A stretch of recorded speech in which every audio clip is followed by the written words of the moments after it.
You good to go? Okay. Calling this December 20th special meeting of Santa Rosa City Schools Board to order.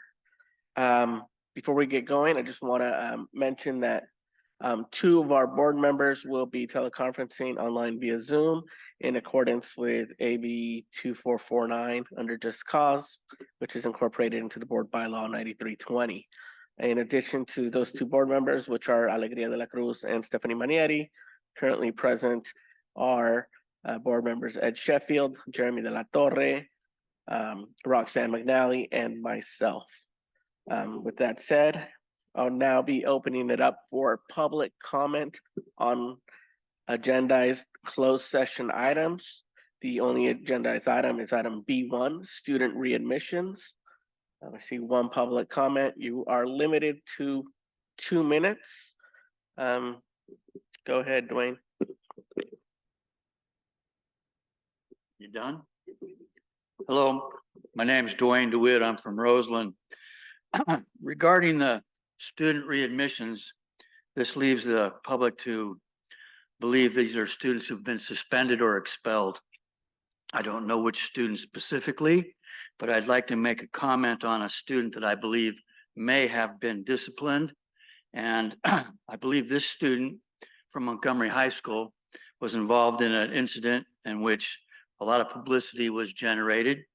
The student was apparently not in school immediately after. And if this student was either suspended or expelled, I would like to advocate on that student's behalf that that student be readmitted into a school somewhere within Santa Rosa City Schools, if not right back to Montgomery High School. I don't know the specifics of how this is all being handled, but what's of importance is that the student has already been punished far and beyond should have been for something was found to be not guilty of. And the whole process has essentially affected that student's life in a negative manner for a very long time to come. It's really important that they should have had what's known as innocent until proven guilty by a reasonable doubt. Instead, this student was put into custody and kept in custody while going through this process, even though the student was a minor. I'm gonna take my hat off right here. I didn't want the glare to blind you.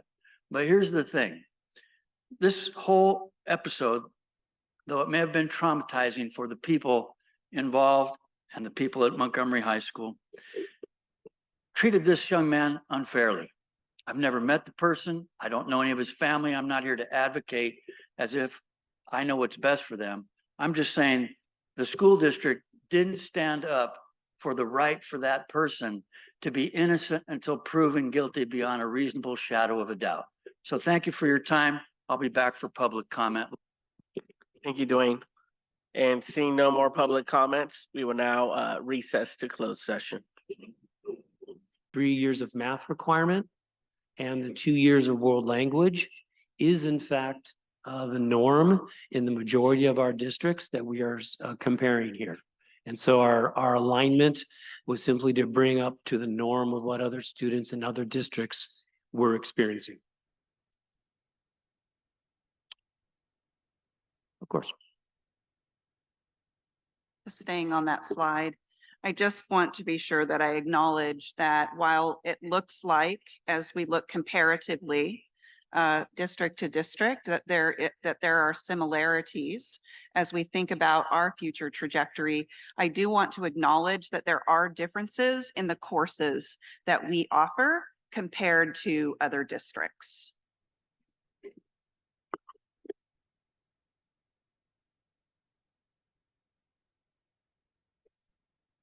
Okay, so back in 2018, when the updated graduation requirements were put in, one of the main reasons why the board has decided to implement these new graduation requirements was to provide more access to college preparatory curriculum. When we talk about this, we really need to think about two different related things. The first one is what we call access. So we wanted to give access to college preparatory curriculum to all students. This meant discontinuing the use of remedial below grade level courses for college graduation, discontinue the tracking of classes into college preparatory and non-college preparatory courses, usually called like general education or survey classes. And then finally was also to continue to provide and develop new courses that were aligned to the California Common Core standards for high school. So this is the first, like one side of the medal was access. The other side was updating the graduation requirements to align them with the A through G admission requirements that are mandated by the University of California or the California State University system. So with that meant, as Mr. Misera overviewed, increasing the number of years of mathematics and world language that were required for graduation from a Central City school. That required a little bit of rework also of the pathway to graduation for our students with disabilities. Now we are offering a pathway for our students with disability towards an A through G diploma. And as Mr. Misera said, most of our neighboring districts have approved similar graduation requirements. So we are not, we don't stand out from them by requiring these courses to graduate. So with this in mind, tonight's presentation, we are going to take a look at access first, and then we are going to take a look at graduation and completion of these A through G requirements. So the first question that we are going to see is, how has access to college preparatory curriculum changed over time? We are going to see three graphs, and they will all look the same. So let's take a look at this first, and then we are going to walk through the rest quickly. So if we look at the bottom, you can see graduation here. This is a graph that presents data for graduating cohorts.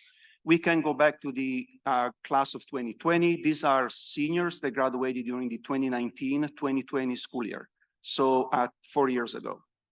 And then what we can do, we can track all the way to class of 2027. This is our current 9th grade class. So if you look at 2023, these are the students that left Santa Rosa City School last year, and year 2024 are our current 12th graders.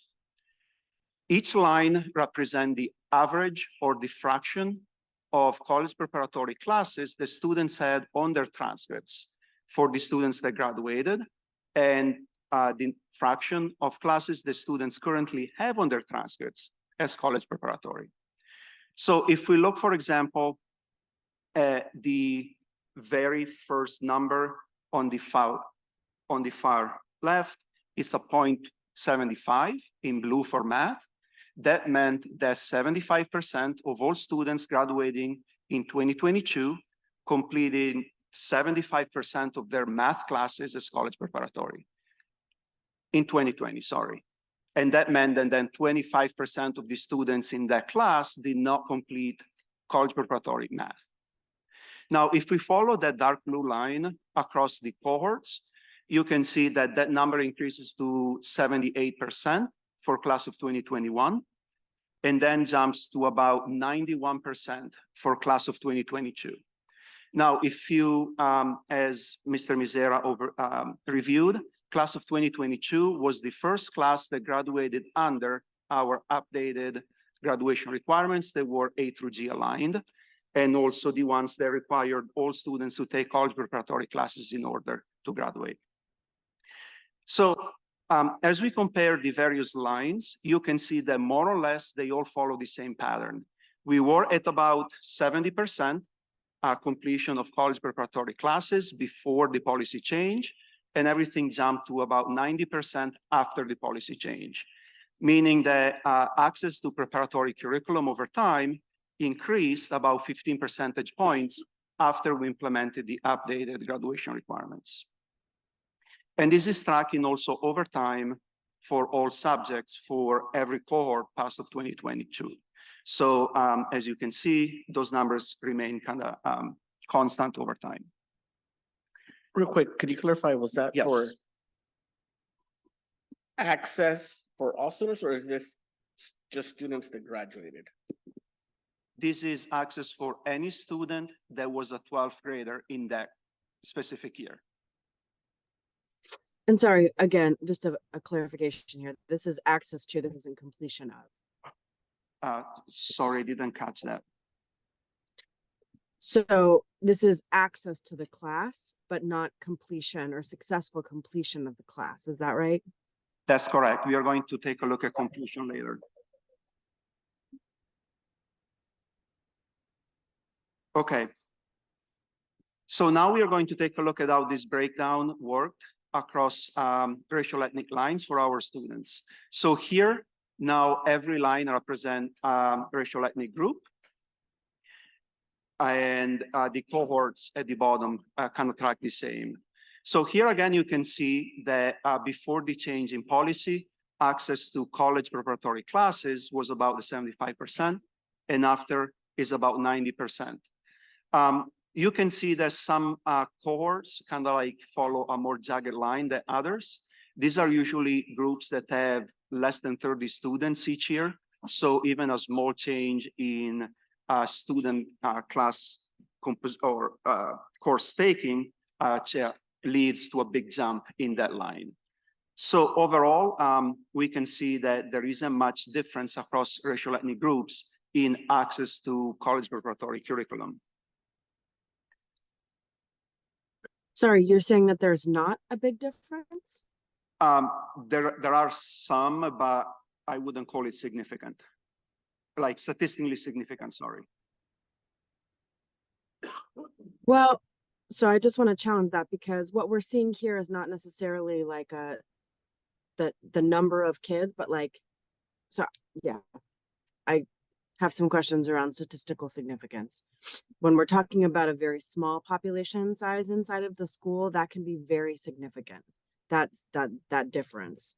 Yes. So for the African American and the American Indian, Alaska Native, for the Native American populations, that can be a very significant decrease, even if it's kind of, yeah, sorry. Go ahead. That's right. Yes. Thank you for the clarification. Now we are going to take a look at access now along student subgroups. And here instead, we do see some differences. So in dark blue, you can see a line for our English language learners, and in orange for our students with disabilities. So you can see here that these two groups are completing college preparatory classes at lower rates than other students in the district. This is because of how we structure, for example, our classes for newcomers, and also students' classes that were under the special education department up until June were in college preparatory. So this number will be updated upwards for our students with disabilities as soon as we upload our new courses that we approved back in June to UC Doorways. That is the platform where college preparatory classes are approved by the UC CSU system.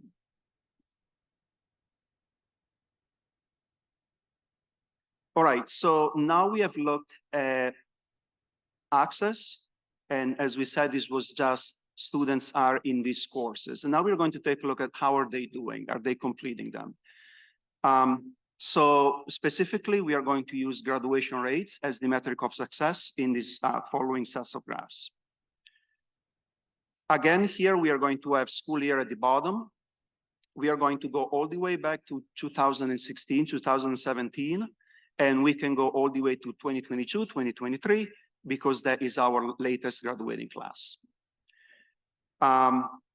Each line in this case represents racial ethnic groups, and you can see in the dashed line is our average for Santa Rosa City schools.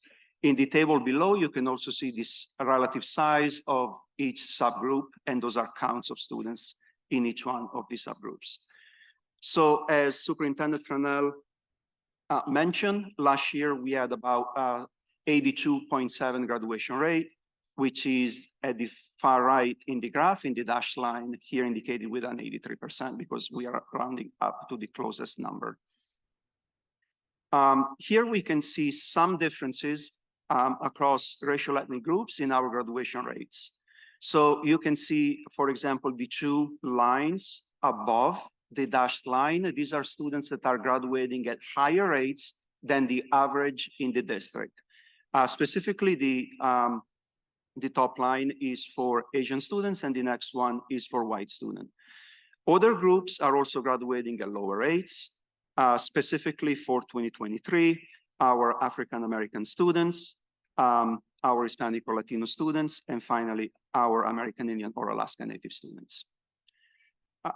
As I mentioned before, African American and American Indian or Alaska Native represent a small number of our graduating class. So you can see their graduation rates jumping around over time just because a small number of students that graduated or didn't graduate results in a big jump in the percentage. Sometimes it's also looking at relative differences in graduation rates rather than just straight up like percentages. Here, you can see that now the dashed line, instead of being jagged right before, so jumping up and down every year, is flat at 0. And then each line here represents the difference, or sometimes is also referred as a gap, in graduation rates between our groups. What is interesting to me when I saw this graph is that if you look at each line, it stays consistently flat over time. This means that any difference in graduation rate that we observed in 2016, 2017 is staying pretty consistent across the years over the past 7 years. So this is what this graph is telling us. So for example, if we take a look at the baby blue line for Hispanic Latino, they were graduating at about 2 percentage points less than our district average in 2016, 2017. And now they are graduating at about 5 percentage points less than our district average, and that line is staying consistent over time. Again, we are going to take a look at the graduation rates over time for our student subgroups. And here we are focusing again on English learners, socioeconomically disadvantaged students, and students with disabilities. As we were seeing with access before, all students in these 3 subgroups are graduating at lower rates than our average student in Santa Rosa City schools. If we look at the relative differences over time, again, now if you think about taking the dashed line and straightening it out so that we can take a look at how we are doing over time at closing the graduation differences, sorry. You can see that these are staying pretty consistent over time with all lines being pretty much flat.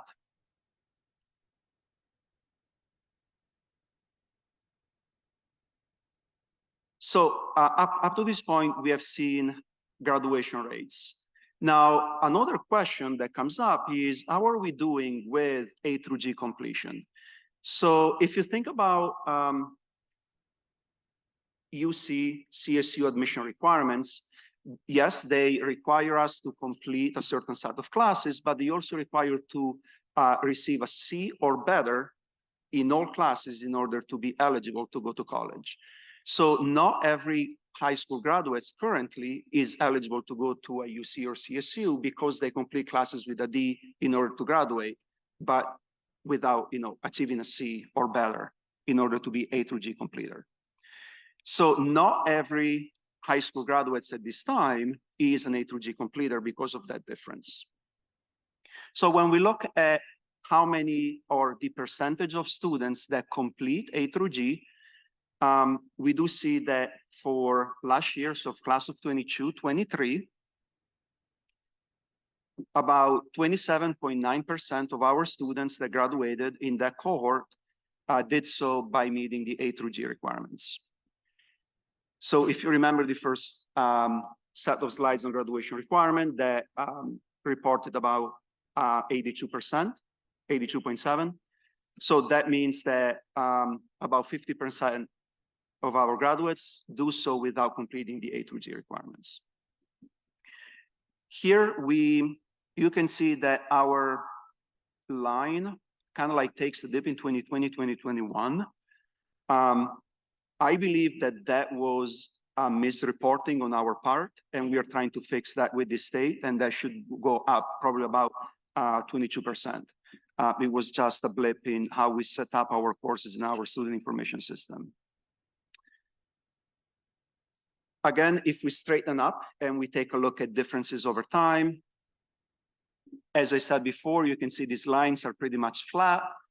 That means that any difference that existed in A through G completion, or going back all the way to 2016, 2017, is persisting over time up to last year's class.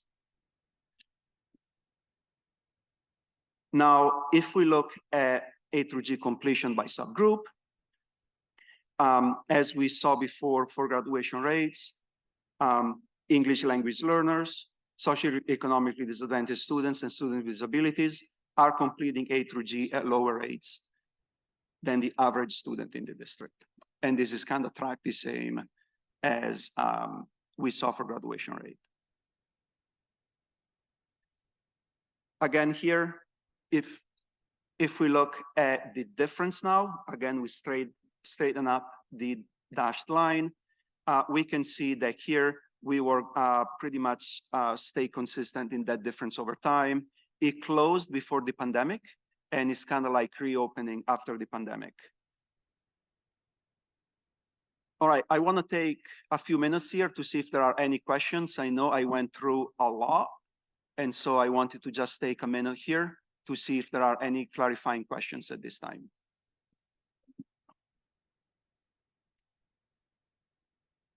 Just two things. One, we do have another section. We're not done with the presentation. And two, the presentation is available on our board agenda.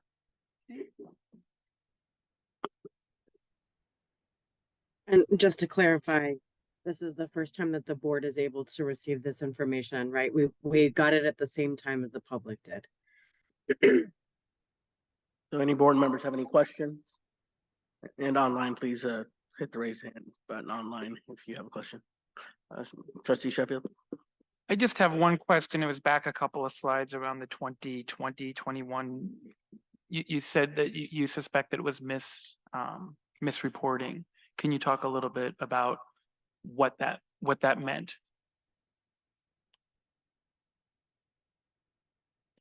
So in 2021, in 2020, our student information vendor went out of business, and we had to implement a new system right in the middle of the pandemic. And since we didn't have, and what that meant was pretty much moving all our record keeping from the system to a new one. And during that transition, some classes were not tagged as meeting the A through G requirements for graduation. So that meant that some students that were going to be eligible for A through G were not tagged in our student information system. So when our new student information system calculated the indicator whether or not students were A through G completer, it wasn't there, even if on paper and when they applied for college, they were actually eligible. So that's why it was really like a clerical error on our part. Now, as you can see, that was fixed for the following school year, and we are continuously improving on tagging all our courses.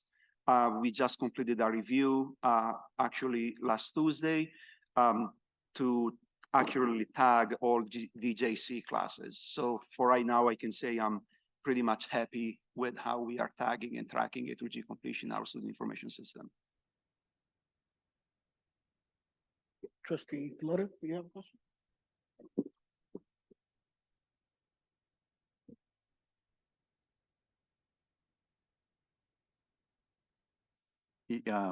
Yeah, I just want to say that I wish I would have received this information ahead of time so I could have carefully reviewed it, you know.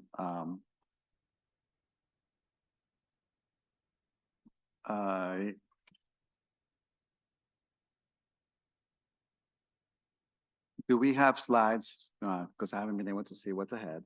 Do we have slides comparing our cohort with our students, how they're doing countywide? and statewide? No, I haven't prepared those tonight. Sorry. Okay, so we don't have a comparison as to how our students are doing with the other high schools throughout the county, okay? Then I'm also looking at the slide number 17.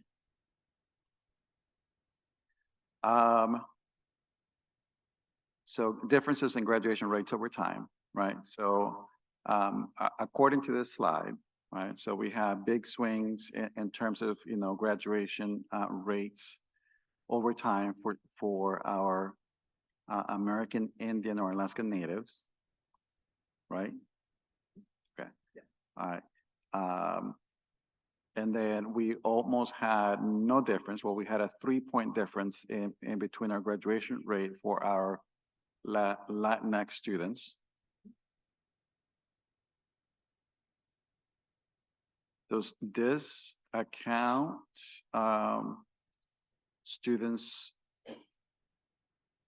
who graduate in all our comprehensive high schools, or does it exclude Ridgeway? Sorry, can I take over? Okay. This is all students that graduate from Santa Rosa City Schools. So this includes both traditional comprehensive high schools and our Ridgeway alternative ed students.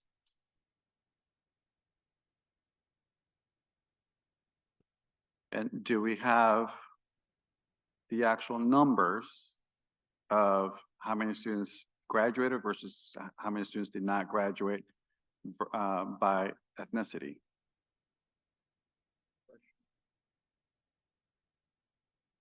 I do have them, but not here. Here at the bottom, you just see the overall class size. So you might need to do a little bit of math to figure out the total number of graduates within each group.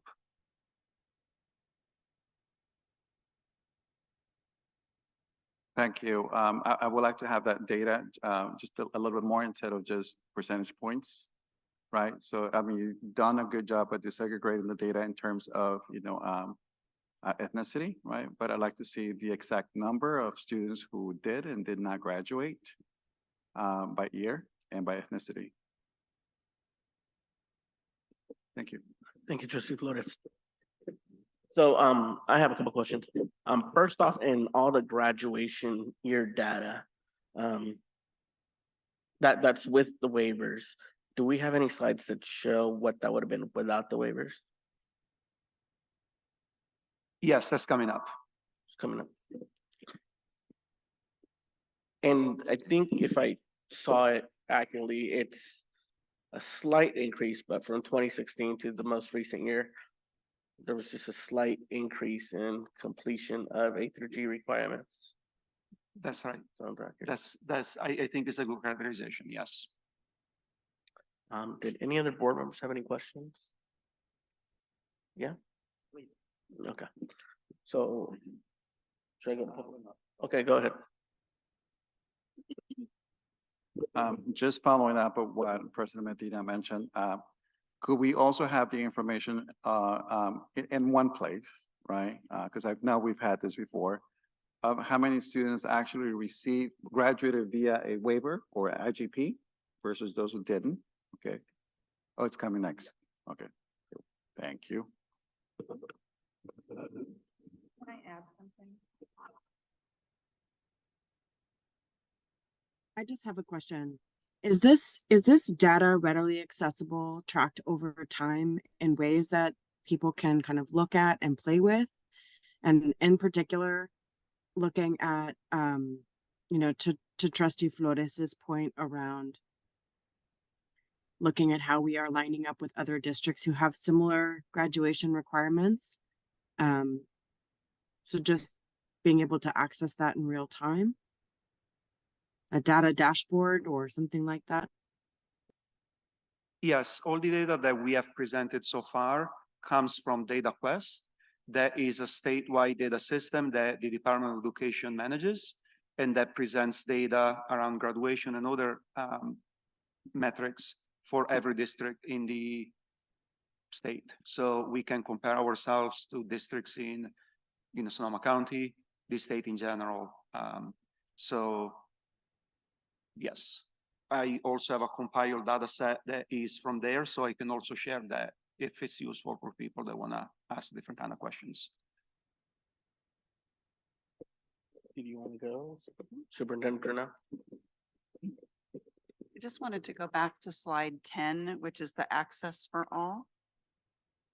Just want to be sure that it's clear that, and I understand the intention behind this work back in 2018.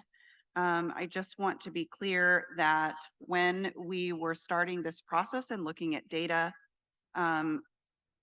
students are a part of the process in the courses that they select, and families.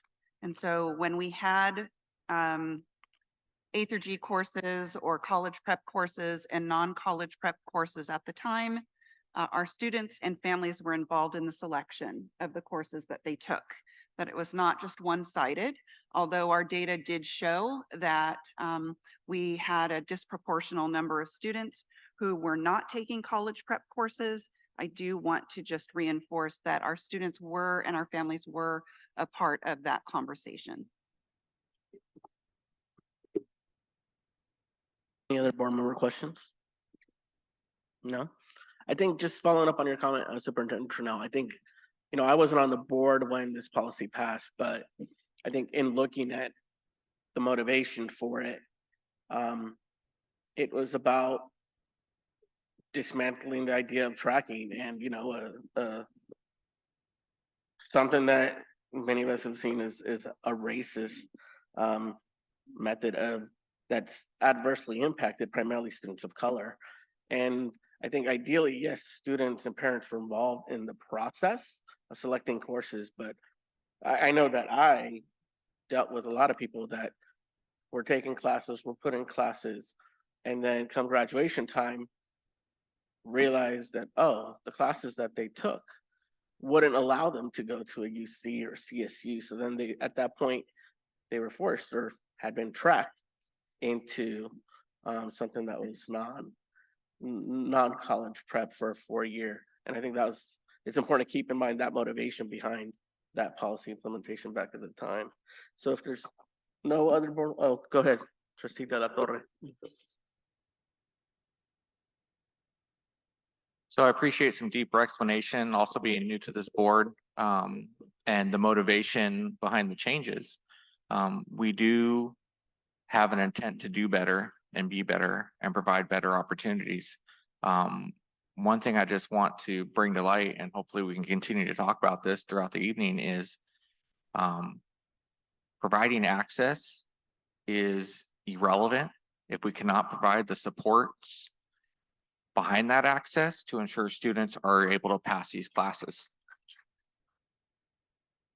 So I really hope we're taking a deep dive into that with all this information to not only ensure our students have those opportunities to be prepared for college, but that the knowledge is provided to them with resources and tools necessary so that they do not get weighted down by expectations that they're not able to. I don't want the full burden to be on the students for these expectations. I want us as a school district to find resources, tools, and opportunities to make sure they can have success.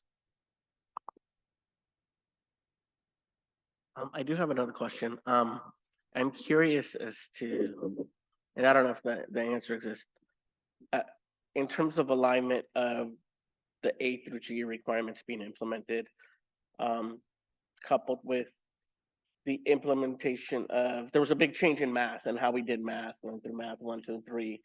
At what point did that take place exactly?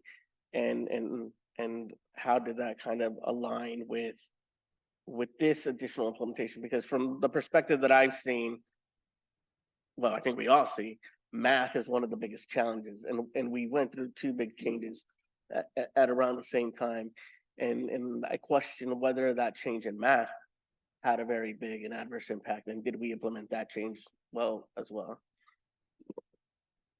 We implemented, the board approved these by June of 2018, and they were implemented in the 18-19 school year.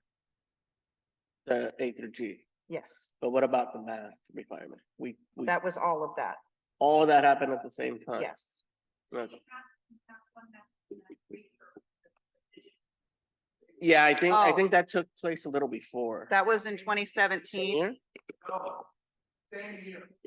Okay, that's what I thought.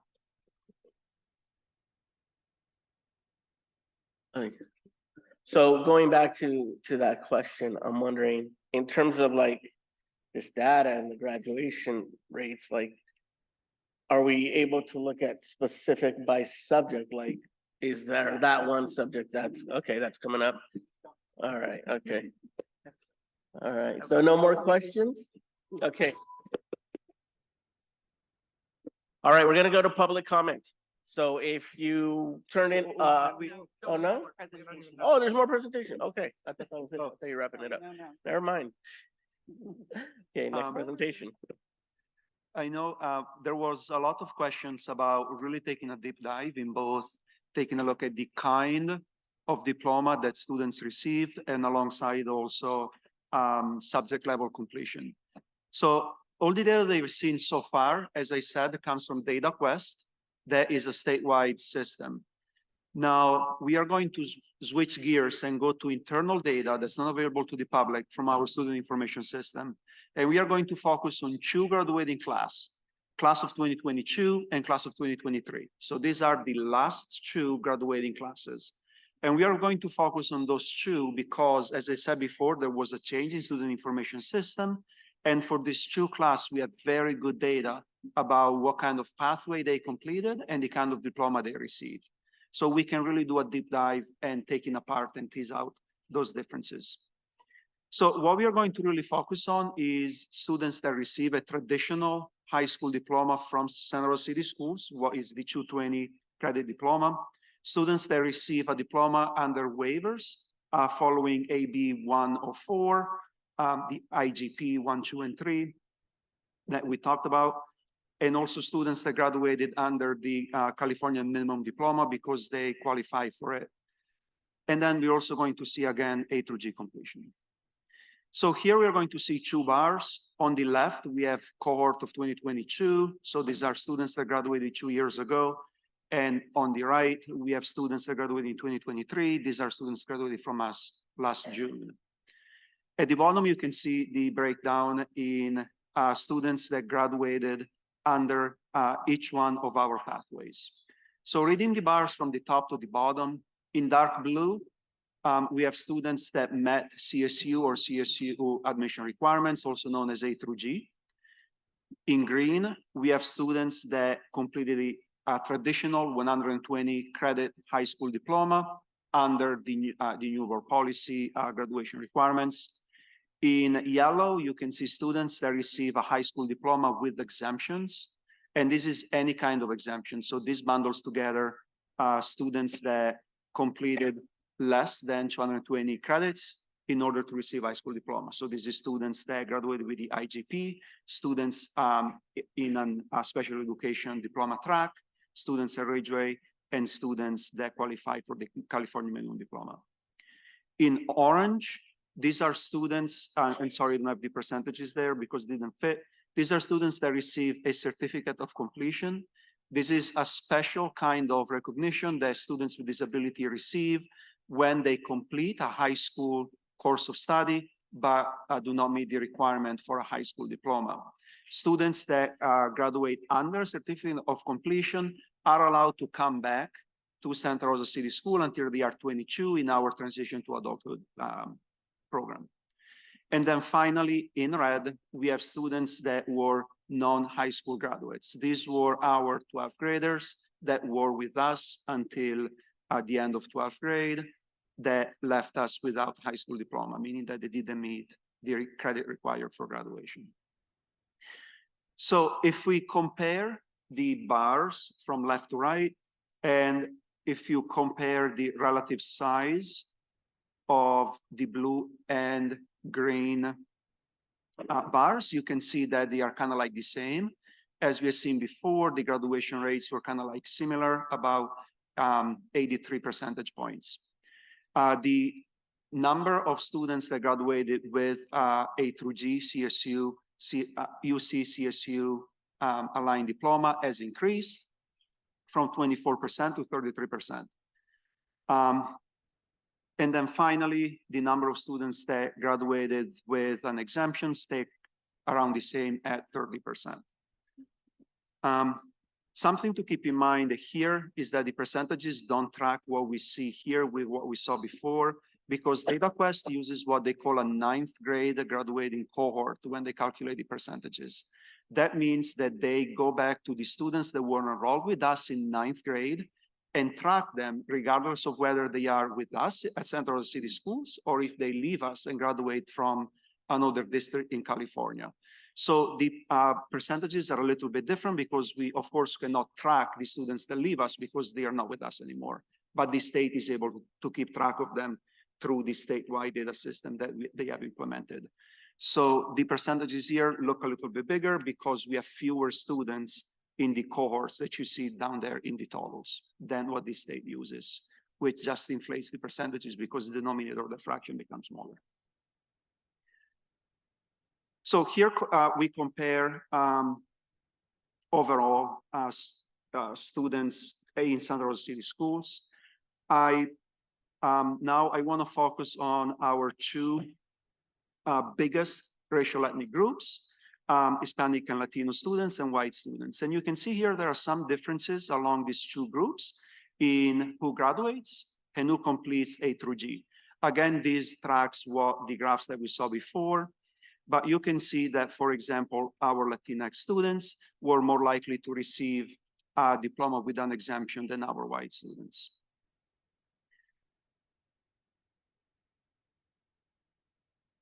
Now, you might be thinking, okay, so this is all past. What can we say about the 2024 cohort? So these are our current 12th graders, and are they on track to graduate or not? This is my best effort to try to predict the future. I'm not very good at it. So these numbers is not going to be what happens in June because a lot of things can happen from now to June. But I take pretty much all the grades they received this year to try to predict who's on track to graduate and who has enough time left in the school year and on their schedule in order to meet our graduation requirements, and who unfortunately does not have enough time and might need additional support in order to graduate. So here you can see in dark blue are all students that are currently meeting the graduation requirements set by the board policy, the 2018. In green, we have students that are on track to meet these graduation requirements, meaning that they are missing at this time less than 10 credits, and they are currently passing, for the latest information I have, their semester 1 course.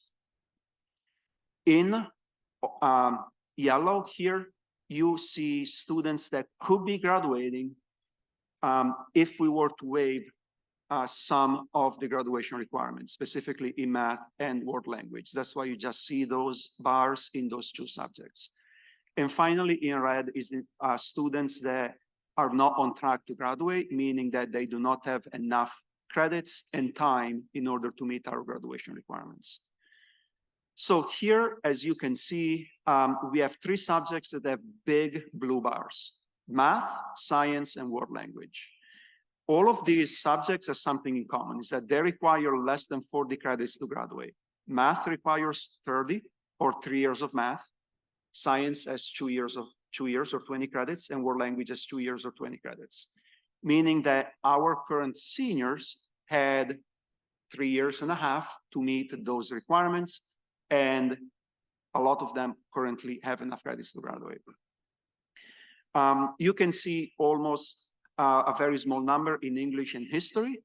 That's because both English and history are senior level classes. So students are required to complete 12th grade English and economics and US government in order to graduate. And all of those 3 classes are 12th grade classes.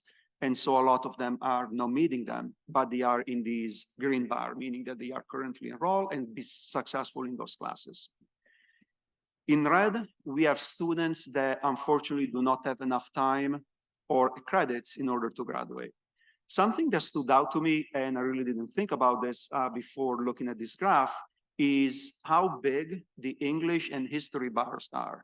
So here you can see that about 22% of our current seniors do not have enough credits in English or history in order to graduate. Keep in mind that history is a graduation requirement that's mandated by the state, so we cannot waive it. And English, historically, we always require 4 years of English in order to graduate. So all in all, once we consider all the subjects that are required for graduation, I can calculate or predict what our graduating cohort might look like on the far left. So about 61% of our students are on track to graduate and have enough time, and they are currently being successful in their classes. 3.7% of students, or you can see on the side, 61, might benefit from a waiver or either math or world language in order to graduate.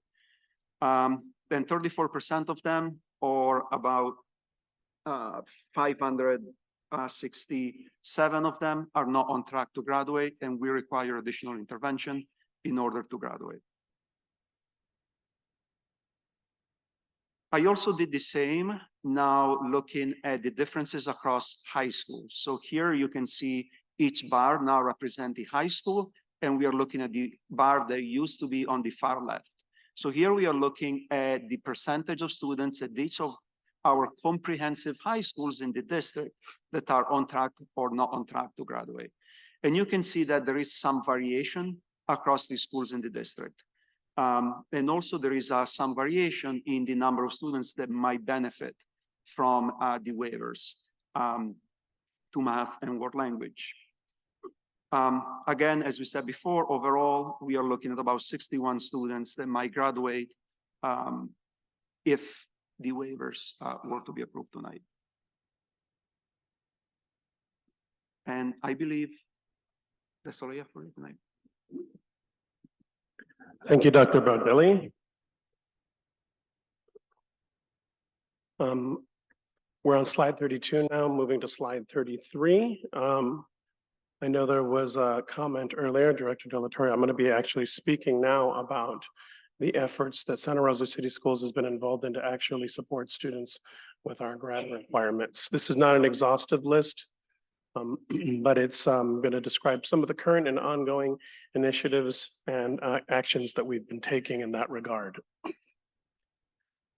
On slide 33, beginning with the elementary team, you'll see some of the actions that show how they've been intentionally engaged in providing a strong foundation for students to have successful outcomes in the secondary years in Santa Rosa City Schools. Beginning with the MTSS often covers both social, emotional learning and academic. These are some of the academic supports that we've provided, including the walk to read model at most sites. We have central office funded teachers on special assignments at all sites, except for non-charter sites, which oftentimes they fund their own. Supplemental resources have been provided to these to the elementary school sites. We have something called GLAD training, which really focuses on supporting our English learners by providing them a model that has 5 important components: focus, motivation, comprehensible input, guided oral practice, reading, writing, and closure. One of the things I think is important to highlight here is an initiative that we began last year called the Math Redesign, really focused on the math identity of students and how to make math relevant to them. You might know some of this work under the teachings of Joe Bowler. Or at the elementary level, 4th, 5th, and 6th grade teams across all elementary schools attended a year-long professional development with Joe Bowler on these research-based practices in support of positive math identity and growth mindset. Each team was sent and participated in follow-up training to that. And many of the sites implemented what's called building thinking classrooms, the cooperative structure for solving math problems in groups, cooperative learning for collectivist cultures for which our populations are most identified with. It's a math reboot at the grade level release day. Quarterly training provided to math TOSers across all schools on these research-based math practices, and the launch of the new California Math Framework, which is called Dimensions of Systemic Change. Math teachers and administration are now attending quarterly training on the new math framework with the Sonoma County Office of Education. We're very excited that in this last summer, we had a math summer lab in collaboration with the Sonoma County Office of Education, working with Joe Boulder and with some visiting teachers to actually see kind of in a fishbowl model, how some of these new practices really lent themselves to students getting excited about math again and really feeling that they had a math identity and, you know, improving or shifting from one of a fixed mindset to a growth mindset. In English learner services, you might remember that in June, we passed a complete math master plan full revision, looking at all our processes and supporting English learners at our school sites. One of the main things that I'm focused on is actually making sure that all sites provide the law required designated English language development, which is a state required a component of English language development that is considered a best practice for students to successfully redesignate and then be able to access English language arts in the secondary grade levels and be more successful, of course, in accessing all of the different content areas when they reach the secondary level. We have language acceleration review committees or LARCs at all school sites. These committees are designed to analyze. There's kind of like a student study team, if you've heard of something like that, where we schools get together and discuss on a regular basis students that are struggling. In particular, this particular group is for English learners. We've embraced a paradigm that understands that an English learner is what's called an EVER-EL. And so regardless of the reclassification status, we continue to monitor and support them. This is extremely important because of the changes that we've all been discussing in access to school, interrupted curriculum, and the pandemic and all the different situations that students over the last decade, specifically for Santa Rosa City Schools, 5 or 6 years have experienced that have caused their redesignation or the reclassification process to not necessarily be calibrated as it might have been in some years previous. So we continue to support our English learners, whether they're reclassified or not. This is also a straight requirement that we are now beginning to implement. In early literacy area, we have Orton Gilliam training, which is a systemic and systematic explicit way to teach reading through scope and sequence using sensory modalities. We have literacy monthly collaboration for teachers. And we are piloting a literacy program for early grades, really trying to fill the gaps in some of the areas where we may not have more robustly addressed some of the conventions that students need to learn when it comes to having a successful approach to literacy. We also have a program called Sunday, which is Elementary Special Education Dyslexia Rating Program to support the needs of some of our students that have more challenges. We have a grade release level day 2 times a year focusing on curriculum and student support. We can move to slide 34 for middle and high school. Moving along to some of the tier 1 and tier 2 supports here, we have common strategies to support learning in the classroom coupled with timely interventions to support learners who are struggling. I'll get into this a little bit more later with respect to our focus this year. Our problem of practice is tier 1 academic strategies. We've had an addition of college and career counselors, an addition of MTSS counselors who are dedicated in particular to help building systems and structures to support identified students in need of additional support. We have added school-based therapists, those that attend to the social emotional learning needs, and those that recognize Maslow's hierarchy of needs. Additional school psychologists for MTSS support.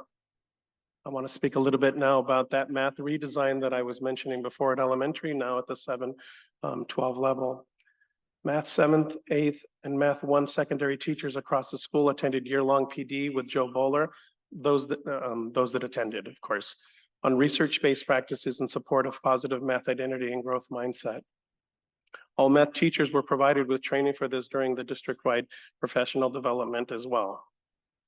All Math 7th, 8th, and Math 1 teachers are currently receiving training on building thinking classrooms, cooperative structures for solving math problems, with a connection to Bowler strategies for developing a positive math identity and that growth mindset that I was speaking about. Administrative and math leader trainings providing on research-based math practices and the launch of that math framework that I was referring to before. Math teachers participating in this training also attend quarterly training on the new math framework. We've had Jeff Spears training for secondary teachers focused specifically on how to teach math to multilingual students. We have the North Bay STEM residency program across most sites, developing teacher residents in the area of math and science for Santa Rosa City Schools in partnership with Sonoma State University. Math interventions are being provided across all high schools in support of A through G math through collaborative teams, through FTE allocation, after school intervention programs, and the support of 1, possibly 2 math TOSAs. Again, with respect to the secondary level, you see our EL services reflected in the full revision of our master plan. We also have the language acceleration review committees at the secondary level. We have English learner specialist supports at the secondary level and SOL counselors dedicated to supporting the reclassification efforts and processing of foreign transcripts, graduation requirement support. I'm going to speak a little bit to CTE programs, because we feel that this is an important way to not only empower students for them to find a place in our schools, but help guide us in understanding a little better what their needs are and and increase their post-secondary options once they've graduated Santa Rosa City Schools. We've expanded the CTE programs. We have a new public and community health pathway and education pathway at Elsie Allen High School, a new culinary pathway at Ridgeway High School, looking to start a healthcare pathway at Montgomery, of course, based on student feedback and industry needs. We've also been redesigning existing CTE programs to meet industry needs, and this is very important, industry needs that align with post-secondary opportunities. We participate in a district CTE advisory committee that was established to support this work. I developed a scope and sequence for work-based learning, and we'll be providing professional development to teachers to implement work-based learning as an instructional strategy this spring.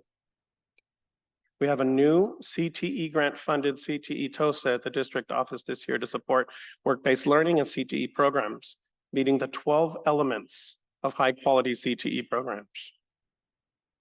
We have an ethnic studies initiative, culturally sustaining, relevant, and academically rich curriculum and courses that are Common Core and A through G aligned.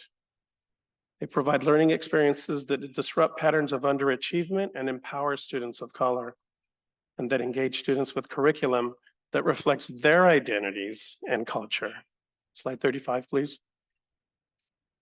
Continuing a little bit more for some additional programmatic supports that we offer, expanded summer school offerings. Every year we offer a little bit more to a little broader group of students, never forgetting our most vulnerable populations, of course. A wide variety of supports and opportunities for students to receive additional and extended learning opportunities, which include acceleration, additional support interventions, remediation. We've reduced 9th grade course sizes. I think a little bit of this was referred to before. English 1P, Math 1, 10th and 11th grade Math 1, 9th grade Science. Smaller student to teacher ratios to support learners in accessing Common Core standards and allowing, of course, for more personalized and timely interventions. Reduced class sizes for newcomer English, newcomer ALD. ALD is what the ALD is called in the secondary level. ALD specifically designated. ALD 7th grade, 8th grade, 9th through 10th, and ALD 11th through 12th. All common core subject matter is aligned.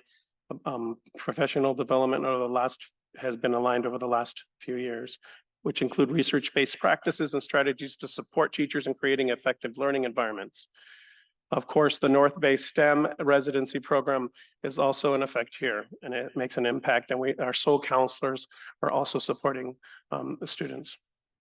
Something that I think is extremely important here that we launched last year is the street data equity work with site administration. And that is, how do we learn directly from families and students? How do we gather information from our community and our students in particular to better understand how they learn, what their interests are, and how we can best design lessons for them? We have a 7th period at LC Allen High School that increases the student opportunities for electives and enriched CTE pathway learning. Inclusive practices through co-teaching at secondary schools, which increases access, of course, to the least restrictive environment, which is what we want for our students with disabilities. We have diploma track courses and alternative diploma for students with disabilities.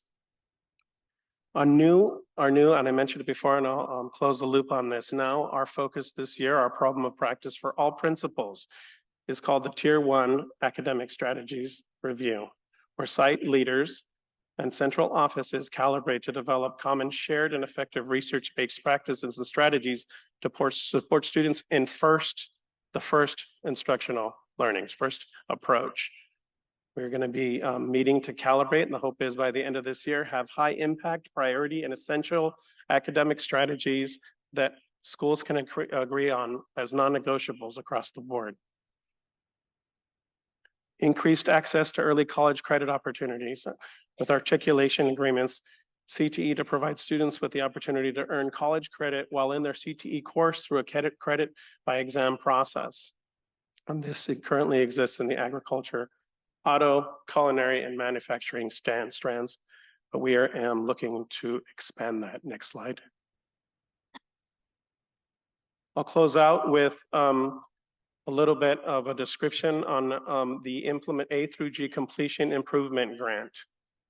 Our rate of A through G completion in the 2021-2022 school year was 26.7%, moved up to 33.8% in the last school year, 22-23. This information can be found on DataQuest.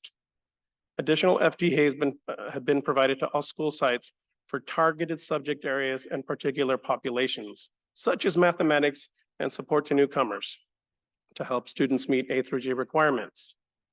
All 5 comprehensive high schools have been collaborative providing interventions guided by formative assessment to increase the number of students passing math courses.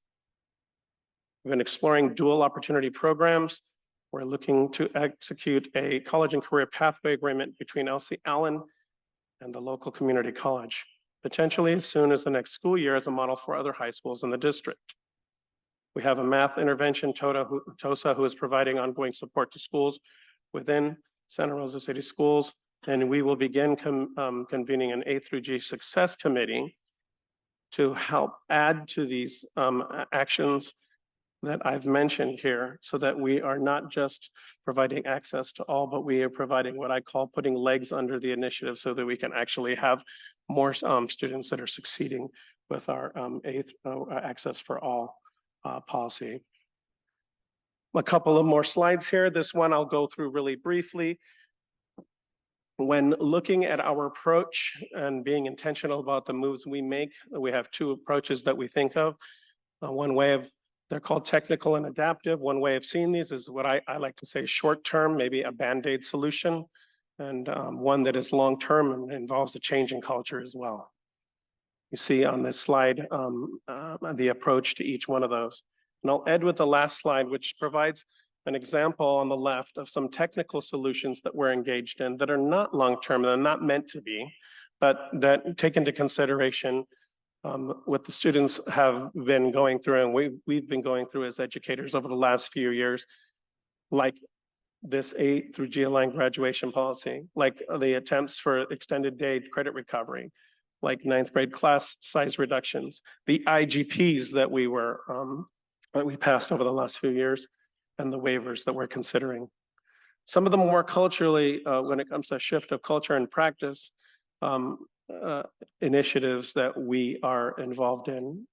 And examples on the right side would be student-centered, asset-based instructional approaches like ethnic studies, which I really think is one of our biggest wins in Santa Rosa City Schools, and really shows an intentional effort by teachers and the community and students to develop lessons that really have the students at the center, their interests at the center.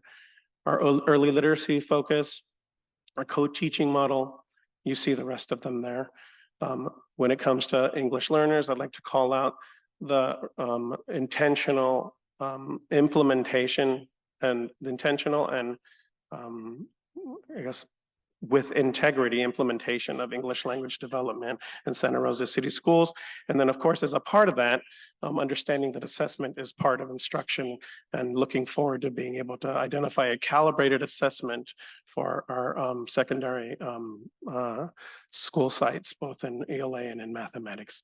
And I'll end there. And I appreciate your patience with me. My voice isn't what it should be tonight. I'm a little cold. Thank you.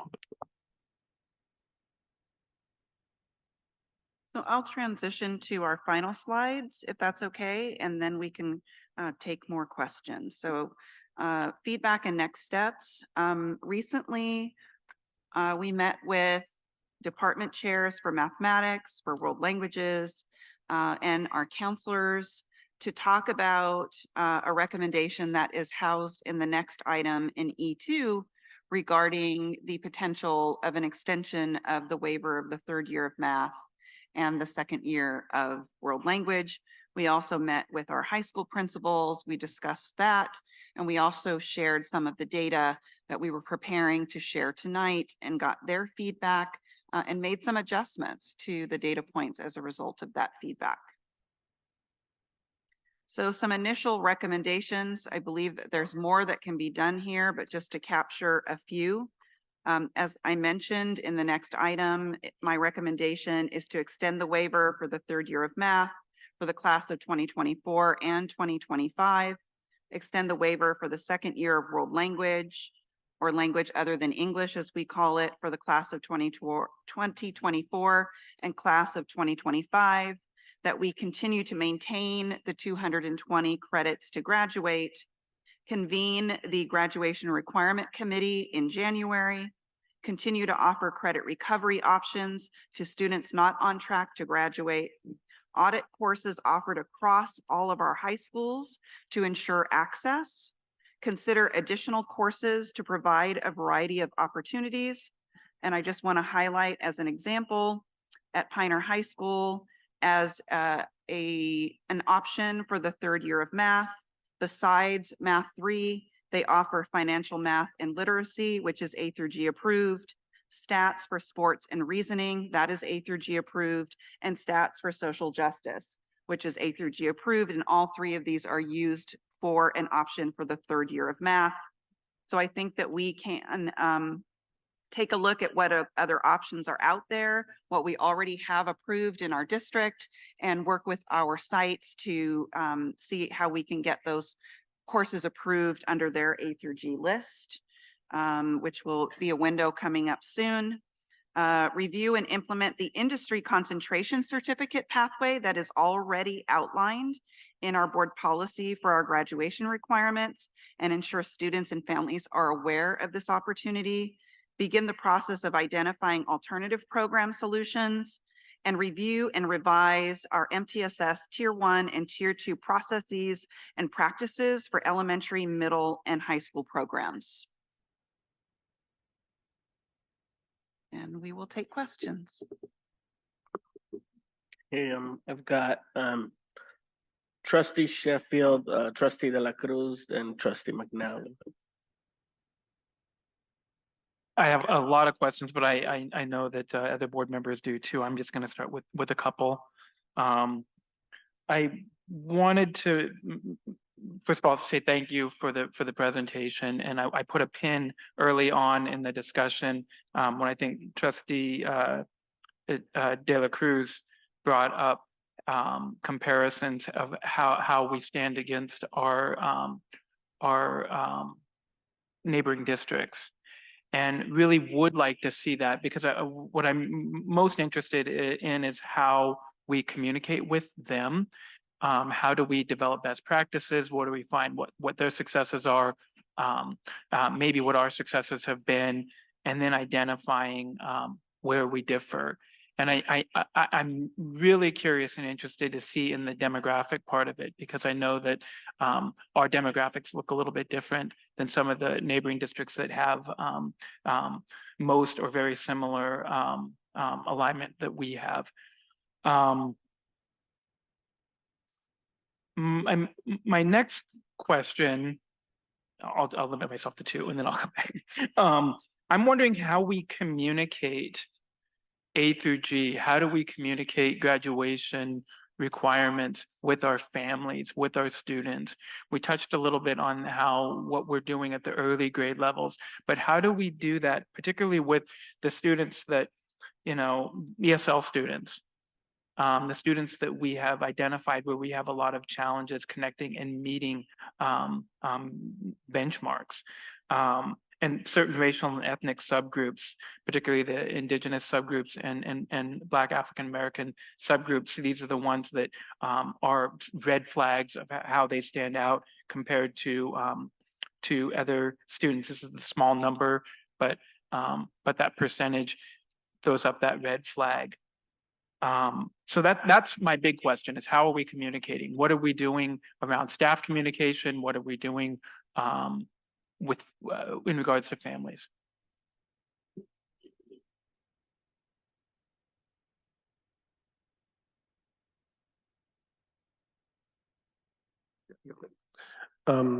Director Sheffield, can you, I don't think I'm understanding your question. How do we communicate them what the options are? Or? Yeah, options, importance, value. I mean, I think what we're talking about is a subgroup that does not have any experience with other options beyond high school, college. We're looking at immigrant populations. We're looking at African American populations that don't have parents who may have graduated.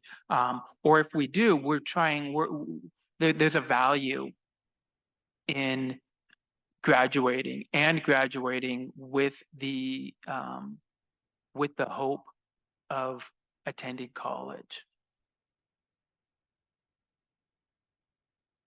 Thank you for your question.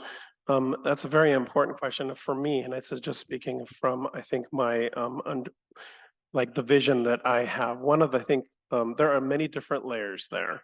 One of them is in expressing to all families that all families have the potential and that their opportunities are available to everyone. That I think that message is a very important one.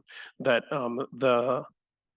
there is no ceiling to what their potential is, and so I think that's one of the importances to when it comes to understanding the excess, the value of the excess for all policy. Like I said, it's a lot of different layers though, because then it's communicated based in policy, and it's also something that has to be communicated at all levels, from administration to the classroom, and then we have to support it properly, right? We have to be able to have the type of engagement with the community and families so that we can be involved in those conversations with them of what their options are when they come to Santa Rosa City Schools. So for me, it's at a lot of different levels. And one of the ways is having a policy that really allows for all students to have these options. Then being able to communicate that means we have to have the kinds of relationships and kind of community engagement that empowers families so that we're having those conversations with them and they understand the schooling system and what their options are. And then in addition to that, like I said, we have to be able to support. Yeah, and I just want to stop there because there's something that I think and I hope that we're trying to communicate around A through G is its opportunity. And it's opportunity for all students, yes. But where we see the red flags, these are the students that need that additional focus. And these might be again, subpopulations of students who might not have the same experience or the same opportunity, because let's just face it, we live in a society that is biased, that is racist. There is racial inequities. Absolutely. What are we doing to communicate to the families that want the best for their kids and they don't want to settle? They don't want to say, oh, well, I see my kid is struggling, and how we have that communication with those families that see their kids struggling and they know that they want supports, but end up being sold on something that is selling them away from that dream of a greater opportunity. So I think they're logistically and technically, our high school counselors do a great job of going down into the middle schools and having some conversations with our students. I believe they also offer information nights at the high schools so families can come and see the campus and hear from counselors. We also do orientation before the start of school, especially for our ninth graders, so that they get a sense. Families are included in that.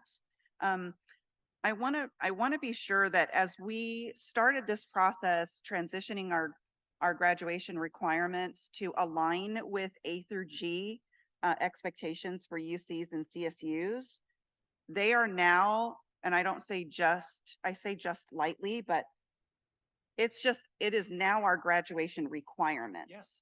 Right? So that is the foundational expectation of course completion, right, in our district to get a diploma, at least as of right now.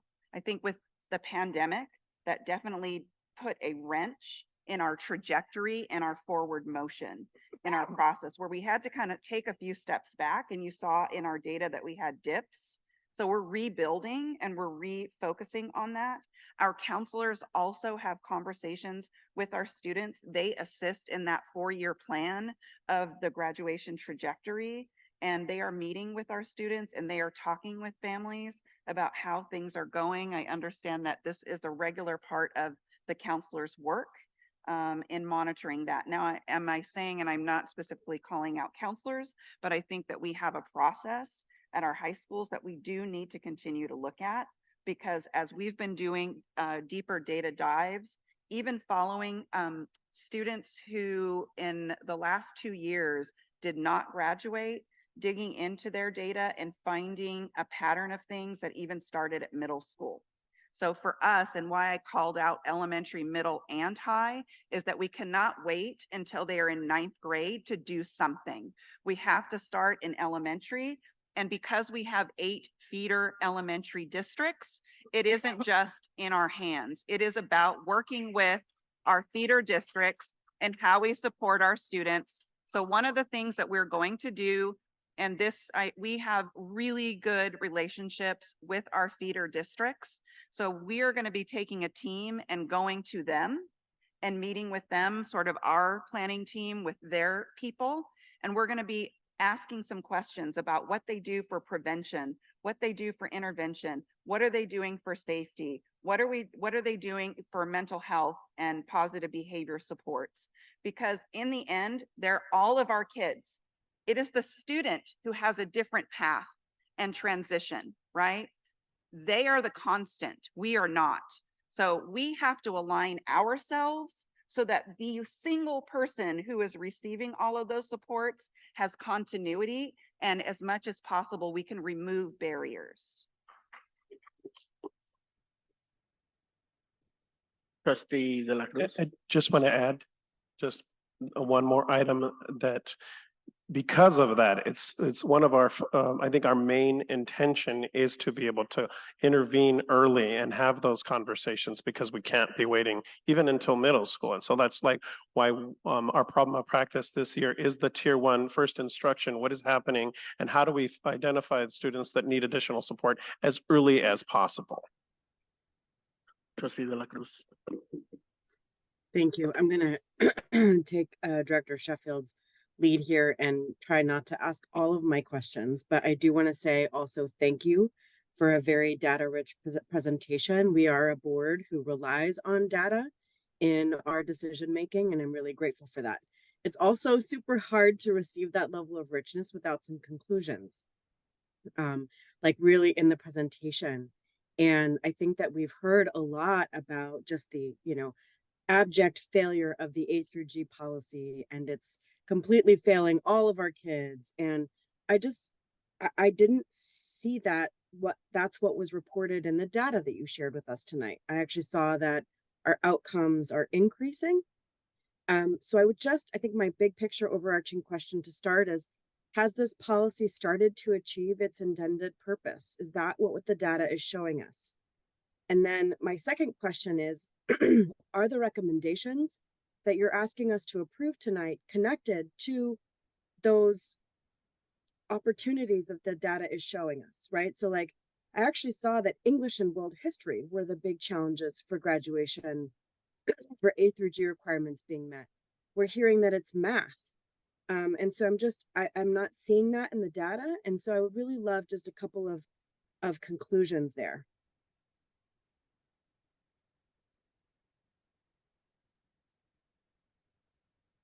Yeah. Oh, I'm blue already. Yeah.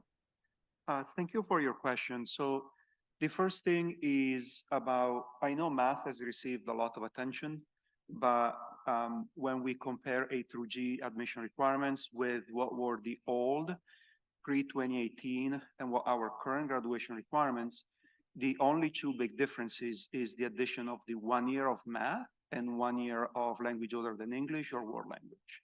So that's why those two subjects are specifically called out in the waiver that we are proposing for tonight. The other requirements are pretty much set in the California Education Code, so there is not much that we can waive there. For example, for social studies, we need to require students to complete 3 years of that in order to graduate.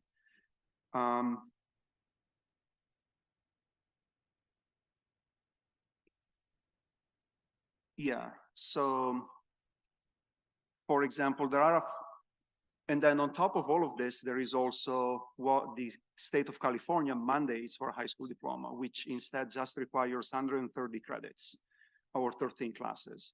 So for example, while the state of California just requires 3 years of English, we as a district have always required 4 years of English. But the state requires 3 years, as I mentioned, of social studies, including world history, US history, US government, and economics. So all of those 4 classes are required for graduation because the state requires them. So when we think about waivers, there is what the state requires us to require. There is what we as a community decided pre-2018 that were our graduation requirements. Usually those included an extra year of English and a year of world language or visual performing arts elective. And then after 2018, we added an additional year of math, an additional year of language other than English. So that's why really we are discussing these waivers and why we are focusing on those 2 subject areas specifically. And I know you had a second question, and now I don't remember it. I mean, yeah, my second question is kind of like just big picture, like, is this policy achieving its intended purpose? Again, I'm one of those board members who joined the board after this policy decision was made, and that this board made that policy decision was one of the reasons I joined this board, or I was really interested in joining this board. I saw a group of people working with their administration and their general community to really address generational inequities that we see in these outcomes. And I see that there are pre-existing gaps in outcomes before the A through G decision. And I'm wondering, like, is A through G just reflecting those pre-existing gaps? Is it exacerbating those gaps? Are there still things that we need to do? And I just really want to lift up, Rod, your presentation on the difference between technical versus adaptive, because this feels really like cultural shifts, right? In the ways in which we're really kind of recognizing that I think we talked about this in the summer when we were sitting in the other room in Santa Rosa High, is like we could fit the number of Black students in our entire district in that room, in that hearing room. Like, why are we not doing that and making sure that we are really addressing those gaps in that way? That is not technical. That's an adaptive cultural approach, right? And so I guess I really want to understand, is the A through G policy creating the disproportional outcomes, or are those pre-existing?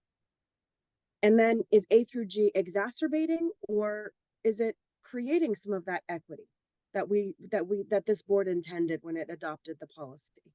Yeah, thank you for that. I think, again, going back to the technical and adaptive problem set and the kind of solutions that we implemented after the policy was implemented in 2018, and then the results we are seeing now 7 years after.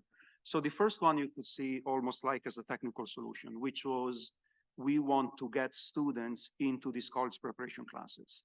And as we have seen in the first set of results that we presented today, we have increased access to these classes, right? 15% more.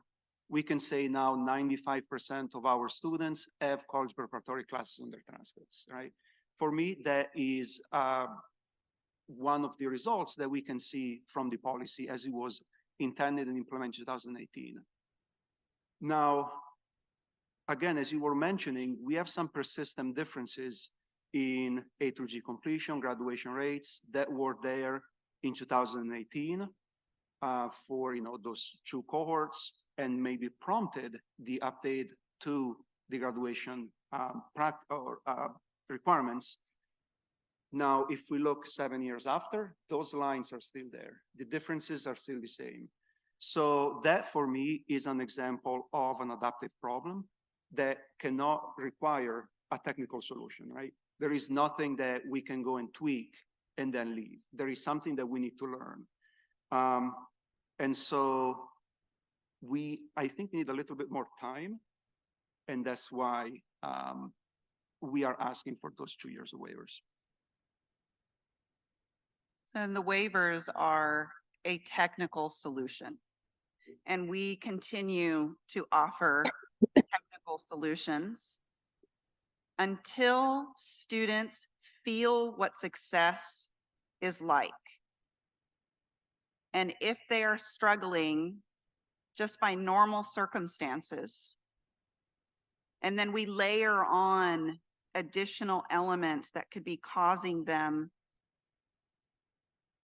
areas in their life to struggle, then doing a one-size-fits-all in the sense of how we provide our programs to students, and if we aren't differentiating for their individual needs, if we aren't understanding what those are, then we may not be able to help them to feel success.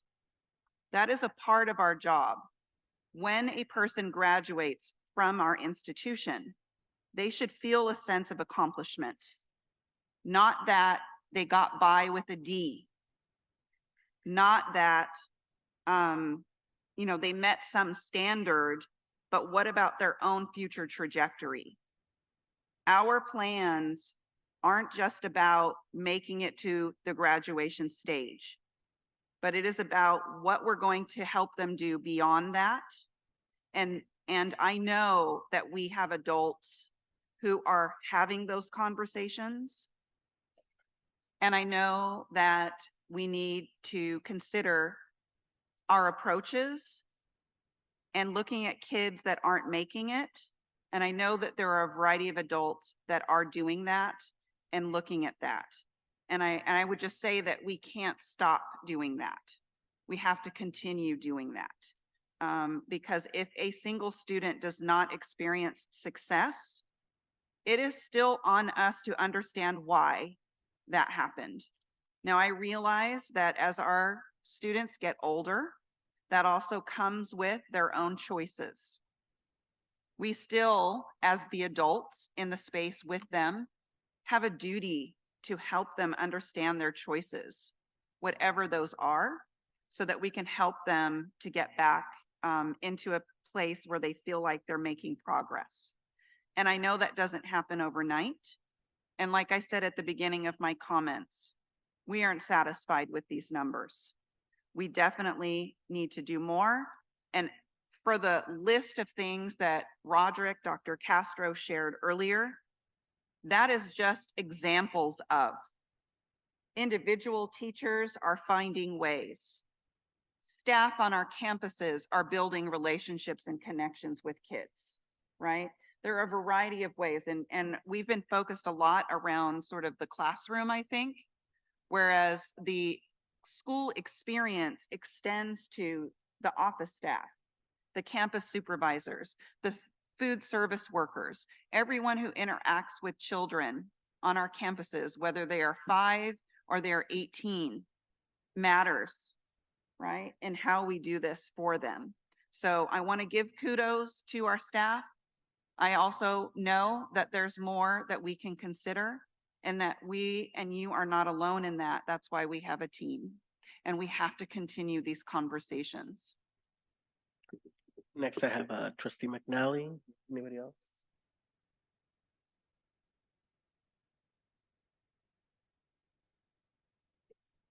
I have two questions about English learners at the high school level. So first, I'm wondering how, if at all, the A through G graduation requirements affect English learners' ability to fit both designated ELD and all of their graduation requirements into their schedule. And then also regarding newcomer English learners specifically, my understanding is that California law allows newcomers for 1 year to take a newcomer course instead of core classes like English language arts. So I'm wondering how that functions with our A through G requirements.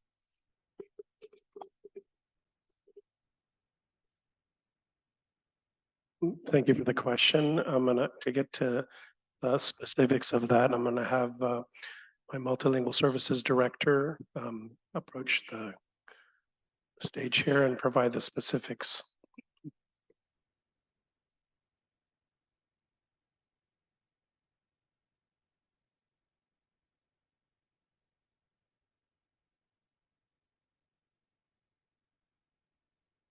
Good evening. I'm sorry, Director McNally. Can you please repeat your question? I was walking to the microphone.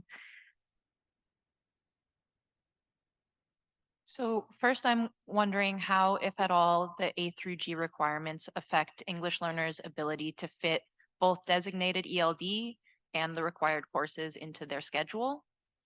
And then also for newcomers, my understanding is that they are allowed for 1 year to take newcomer ELD instead of a course like ELA. So how does that function with the A through G requirements?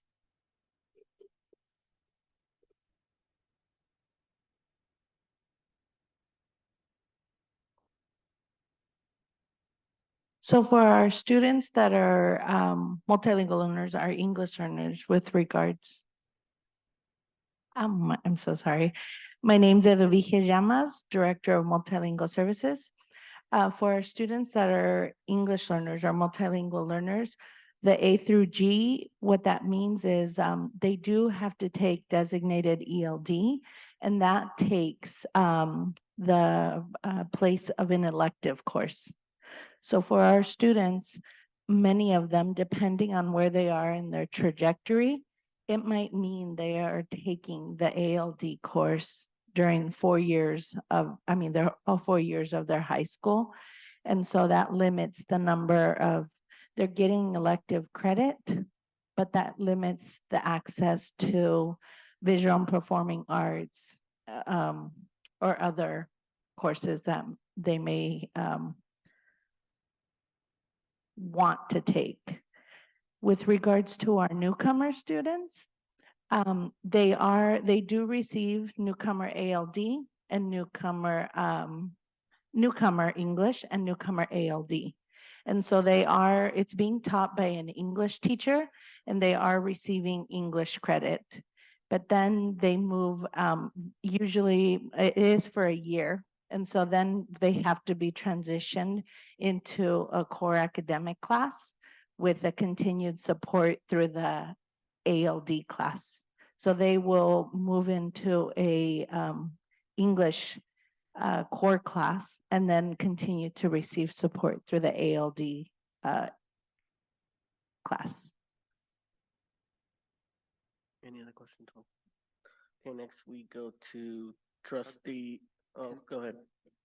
Oh, sorry, I just want to add a small thing about A through G completion and graduation for our newcomers specifically. The California Ed Code allows newcomer students that participate into a newcomer course, their 11th or 12th grade, meaning any student that comes and is new to the country, their 10th, 11th, or 12th grade, to pretty much waive all our local graduation requirements and graduate with the minimum of 130 credits. So that pathway is open to all students that are newcomers, meaning we are their first school of enrollment. Starting in 10th grade, they can petition and be granted a waiver to our local graduation requirements with the understanding that then they won't be able to meet the A through G requirements. And then we also give them other options on how to go to college, either through our JC or other pathways that can take them to college. Thank you. Next, I have trustee Flores and trustee De La Torre.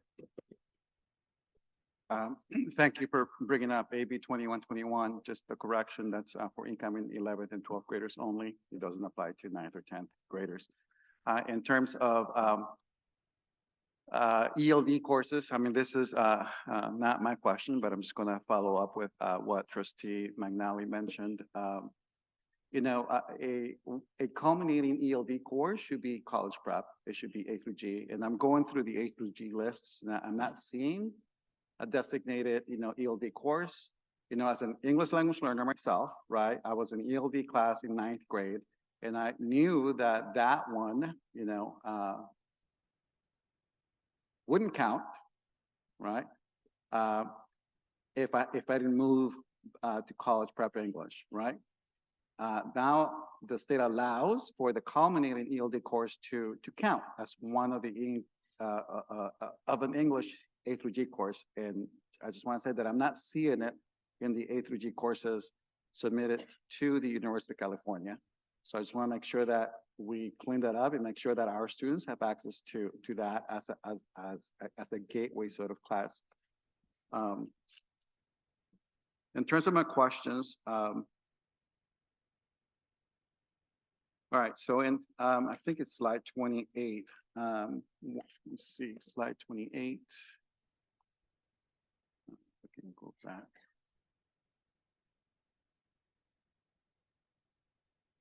Great.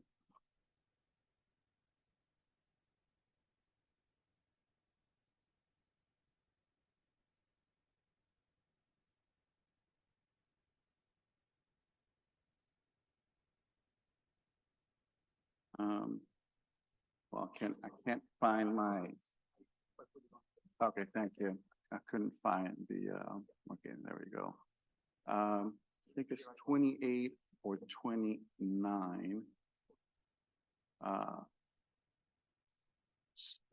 Yes, that next one, that one. Okay, so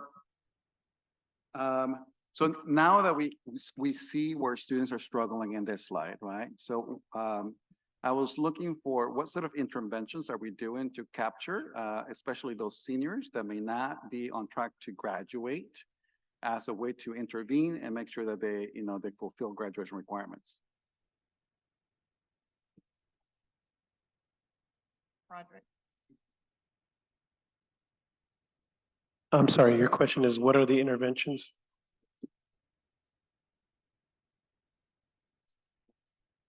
What sort of current interventions are we doing to make sure, because we have data in front of us, right? Pretty alarming, by the way. But we have this information. So, and then we do have, and we know that some of these students are seniors, not on track to graduate, right? So I'll start with seniors.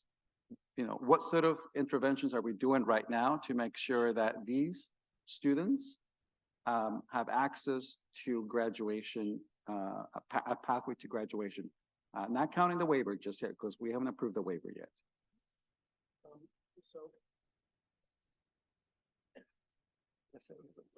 So that would be content or subject area specific from site to site. I can get you a list, high school by high school, of what we offer at each school, if that's what you're asking. But it's not going to be something that's uniform from one site to the next. That is one option, yes. We only have a few high schools. Could you walk me through what sort of interventions? Because I want to know what we're doing to make sure we scaffold and we support our students. We're struggling.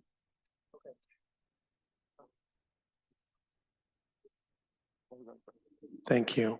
If we can to get school by school, the specifics, I'm going to have to ask Tim, Executive Director Tim Zolinardo, come to the microphone.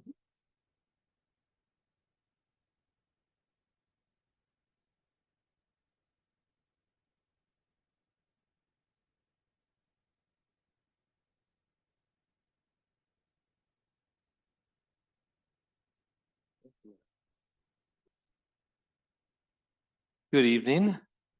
I'll lift this up to my height. So for our students, let's see if I can make sure I have the right distance here. For first of all, just systemically, we know that we have a continuation high school. That is something that students have the opportunity to attend based on credits and identification. We know that our counseling teams work with students to identify them when they might have struggles as early as possible. They could then be put back into a class during an academic year with a teacher of record to recoup credits in a course that they struggled with previously. We did hear a mention of kind of using Cyber High and the ability to do credit recovery while they're concurrently taking new classes. We then also have each school individuates supports, which go from, individual tutoring and specific help in different subject areas, depending on what they have for staffing and students and what they identify for those supports. We also then look kind of across the board. And if you're looking at some grade levels, obviously, if a student's struggling in their senior year, that could be the most difficult situation, where if they're having trouble with the course they're taking that senior year, because you don't have as much time for intervention. But obviously, if you're talking about students prior to that time, then a lot of the supports that I mentioned is just examples or things that we can implement and use to intervene and give support and get a student back on track or provide opportunities. Of course, the last example would be our ongoing and multiple years of summer school, in which we provide students the opportunity to attend and recoup credits for courses that they've struggled in. Then we had Dr. Castro mention a bunch of things that are kind of going on currently about current practices, so that students don't fall into the area of needing as much intervention. But those are some examples that speak to how to help students.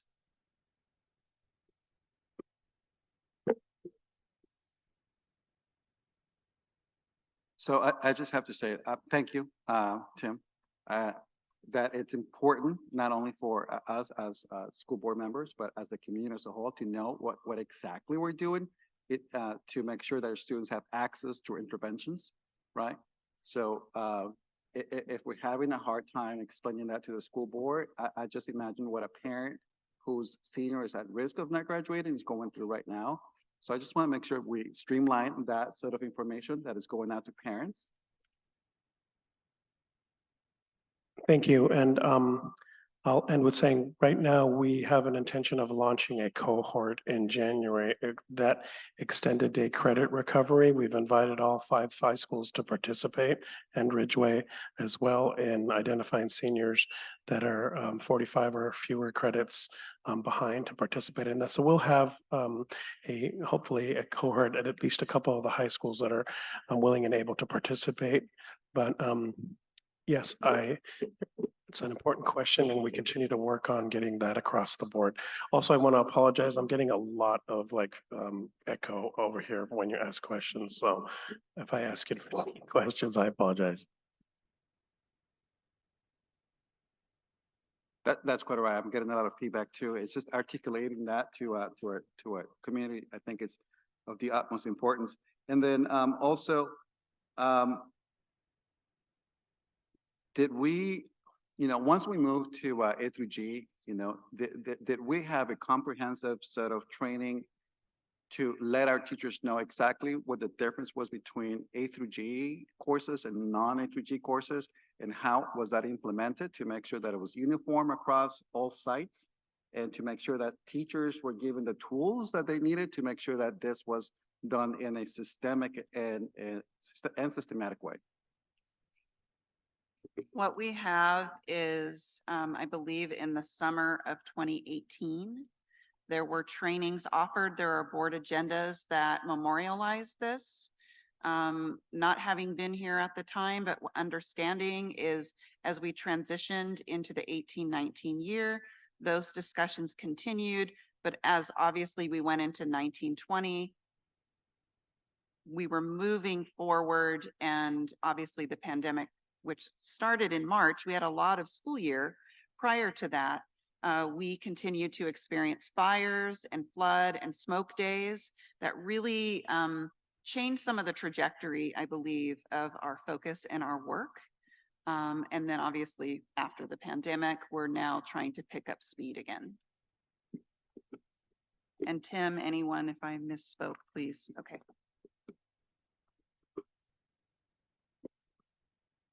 Any more questions? I do just, making sure that, I'm trying to read my own notes here, and looks like chicken scratch mouth. In terms of, obviously, we had, if we didn't have the IGPs and the waivers, our graduation rate would have been a lot lower than what was projected here, right? So, and now we're discussing a waiver for this year and next year, right? For 2024 and 2025. So, which personally, I'm all for making sure our students graduate. I like to see a systematic way of making sure that we don't keep coming back to this table here and asking for these waivers, and to truly see what is happening. If we need to revamp, right? If we need to, sit down and talk about what our graduation requirements are doing inadvertently, right? I mean, it was all with good intentions, but if it's disproportionately affecting our students, it's important for us to make sure that we take a hard look at this and start looking at what can we do, right, to make sure that all of our students have not only access, but the ability to graduate at a much higher rate instead of doing a waiver year after year, okay?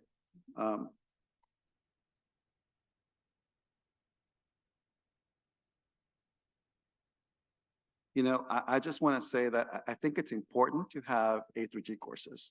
I don't think anyone here is arguing that we shouldn't have that. I think uplifting the rigor sends a strong message to all of our students and by saying that we believe in them, but we also have to take a look as to what are the roadblocks, systemic roadblocks that are stopping certain students from not only graduating but achieving the A through G goals that we have. And and like I said earlier, let's just have a frank conversation as to see what we can tweak. Right? We're not talking about revamping everything, but what sort of things we need to move, right? And then, and if that involves having those hard conversations with our community, with our teachers as well, to see what sort of intervention classes we can offer. Having a 6-period day is pretty limiting, and coming from a school that we had a 6-period day, we had to move to a 7-period day. I don't want to get into negotiations right now, but that did help tremendously for our students who were struggling.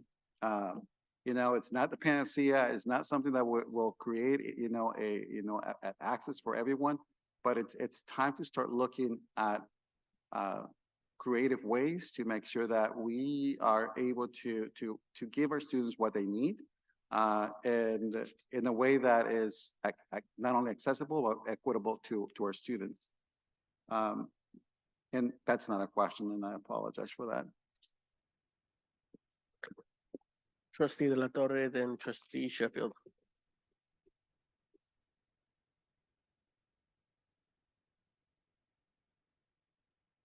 So I want a little clarity and direction to make sure we're taking the correct path.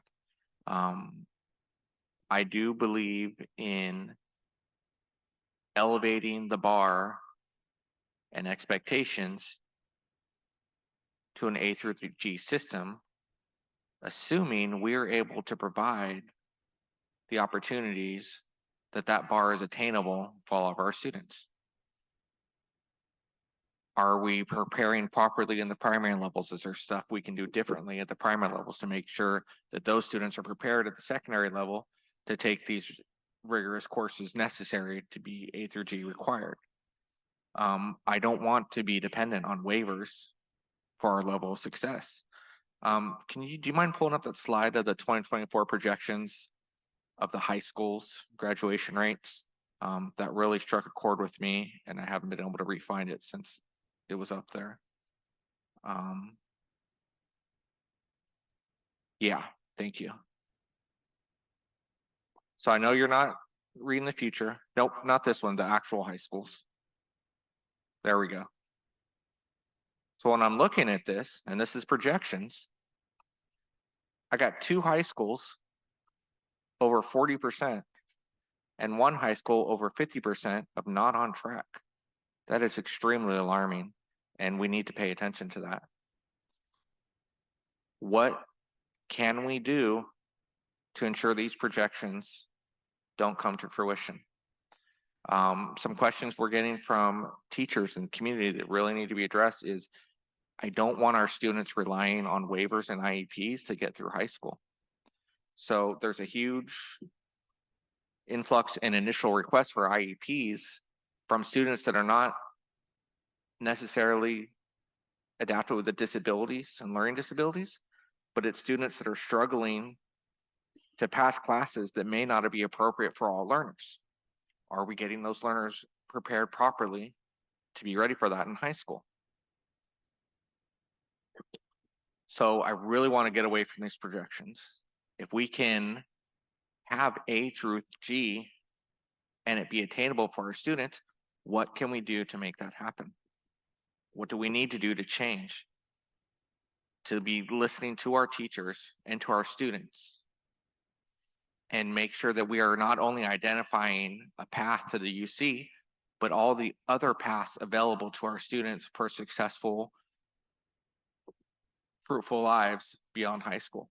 The goal is not just to graduate high school, it's to be a sound member of society through. There's plenty of different ways to make money. We all know that. How do we allow them to follow their art? I'm also a big champion of the arts and music. And when I hear all the interventions we're talking about, that's taking time away from the school day that don't allow students to be involved in music and arts. And that is such an enhancing, enriching opportunity to engage those students and make them want to be at school and enjoy the academic experience. So I don't want to lose sight that we're providing interventions in different intervals, like directed studies, which is an amazing class for the IEP students. But that means that they lose the opportunity to have an elective, to have some fun in their day. We are talking about children. So make sure that we're listening to the board and all of their concerns and our community's concerns and do everything we can to get away from these 2024 projections. Trustee Sheffield. I just wanted to go back to something that that Trustee Flores had brought up about the systemic roadblocks and the actual. I think the need is to address the obstacles from the moment that the students enter into the district.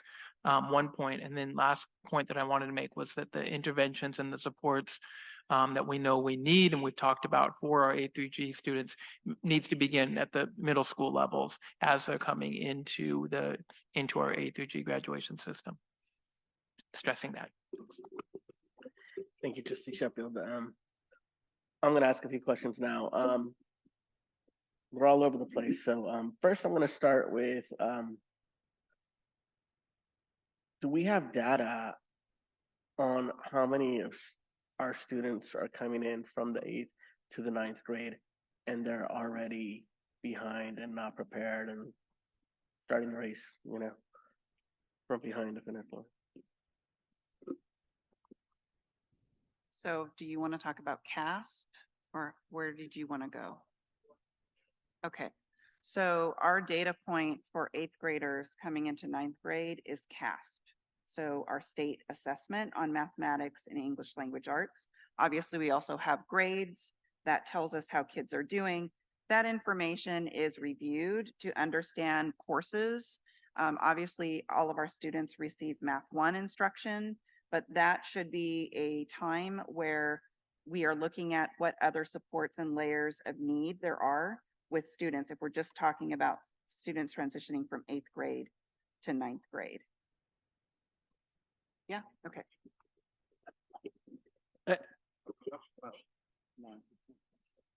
No, I said 8 to 9. But okay, I'm not sure I totally understood that, but I guess I'm wondering if is there a way to see that they're behind and they're struggling and we need to do something such as like a summer school or something in that year between, so in that summer between eighth and ninth grade to gotta get them set up for ninth grade. So we have been starting working with middle school principals currently to do some data analysis about what we call the Student Success Index. That is a way for us to measure success at middle school and to identify students early that might require additional support from the MTSS, the multi-tier support system teams at site. The Student Success Index takes in consideration academic indicators, attendance, and discipline. So all of those three indicators come together and to pretty much try to identify students that might need additional support starting from seventh grade.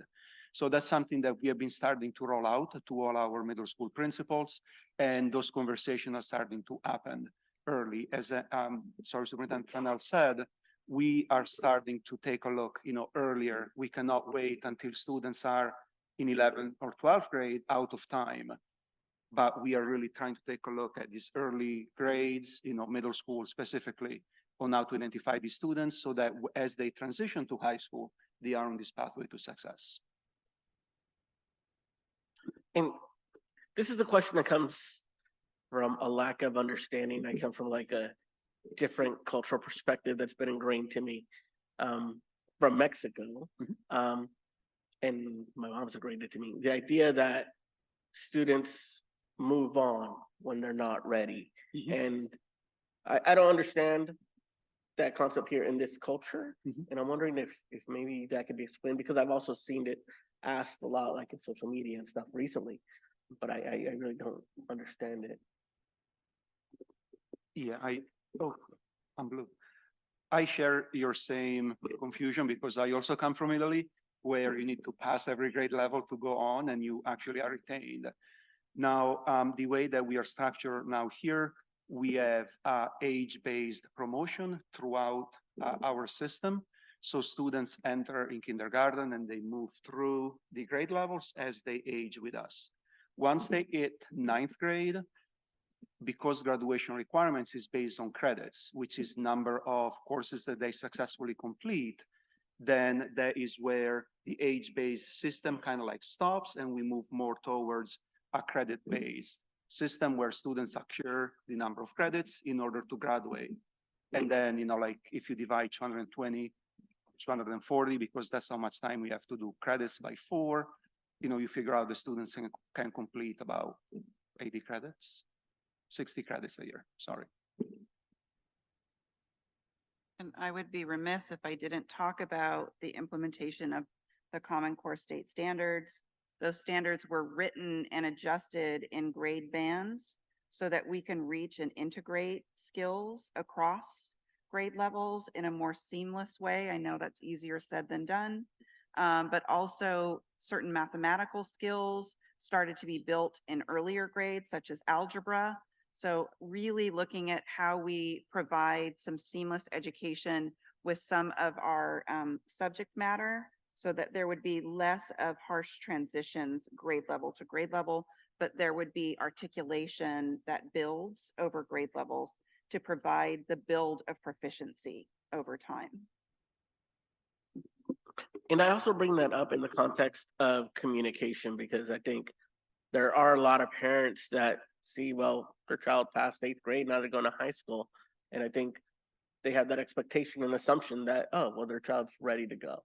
And that's not the case. And I know culturally there's that understanding for a lot of people. So I think as we work on better communication with parents, I think that's something we really need to take into consideration.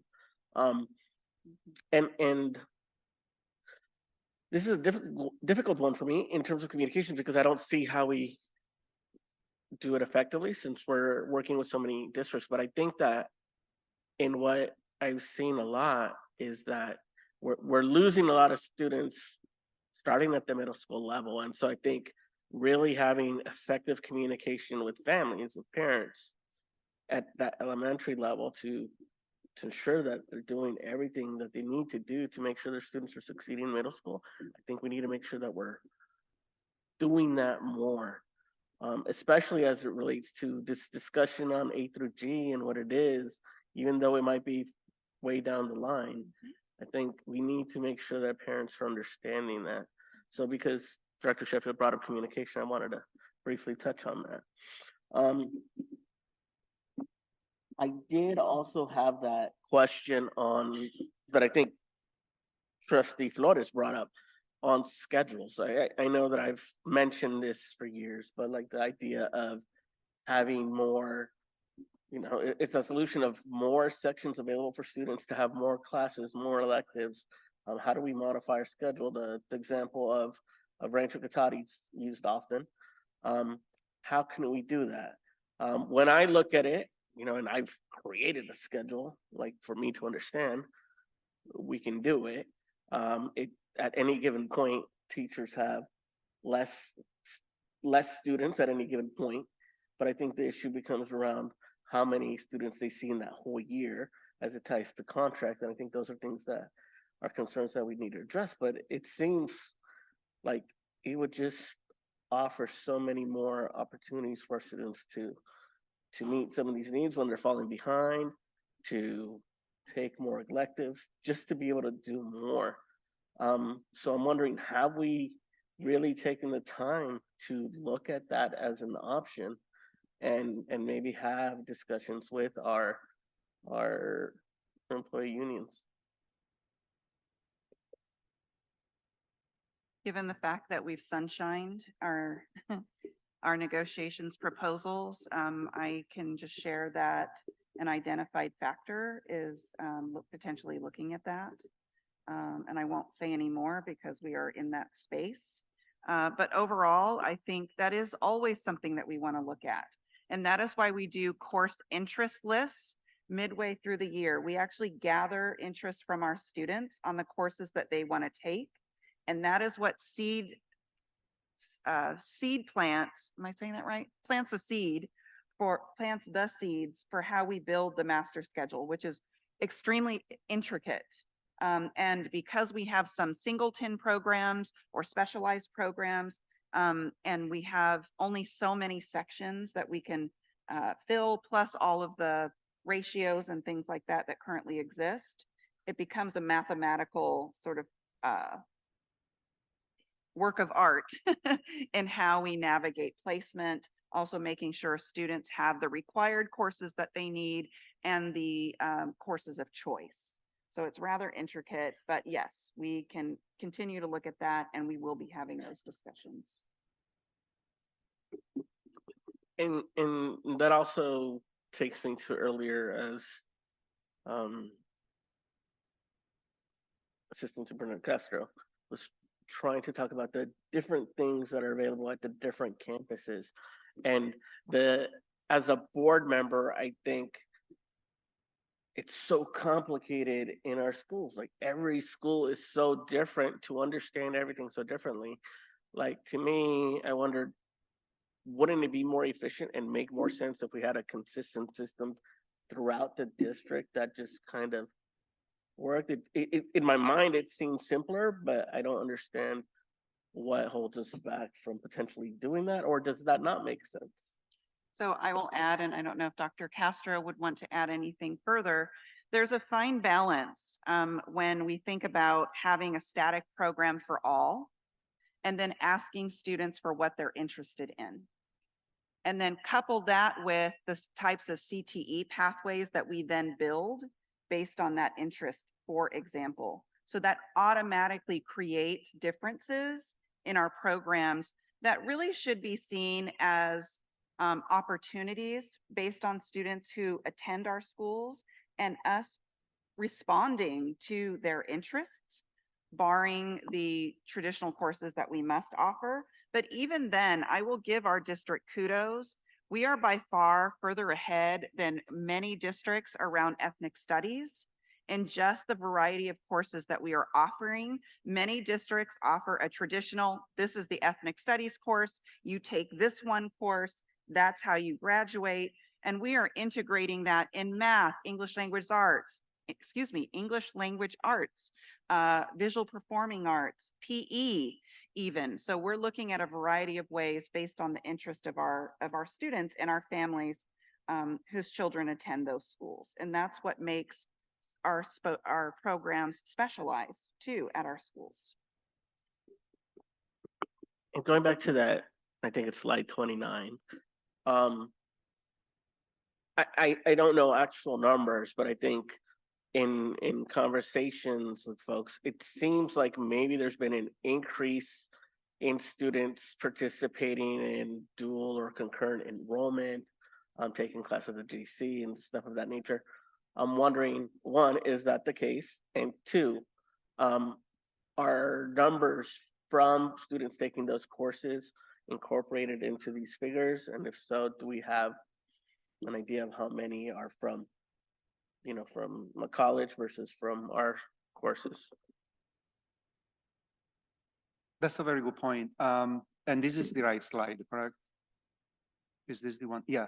So you can see, and the blue parts for English and history, those are only possible for students that are dual enrolled at the junior college, because they can make up a year worth of credits in one semester.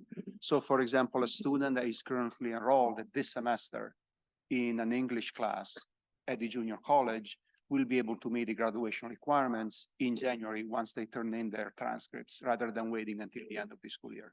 So all of those students are considered in these numbers, with the exception of students that are enrolled right now in the junior college and sitting for finals, just because we don't have grades for them. And as soon as they turn in their grades, their transcript at the beginning of January, we will be able to update our projections with those classes considered. And while on this slide, well, first off, on what you just said, I'm wondering if maybe we can get like a further breakdown of numbers of like how many students have those classes versus our classes, of course, in terms of data.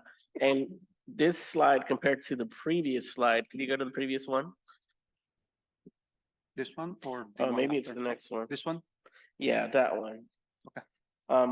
Okay. So maybe it's just a visual thing, but when I look at these numbers versus the previous slide, maybe the numbers add up, but it just seems like this 34.51 would maybe be higher when I looked at that other one, but maybe the numbers just make sense. Yeah, sorry. It's because we have too many dimensions that we are trying to keep track of here.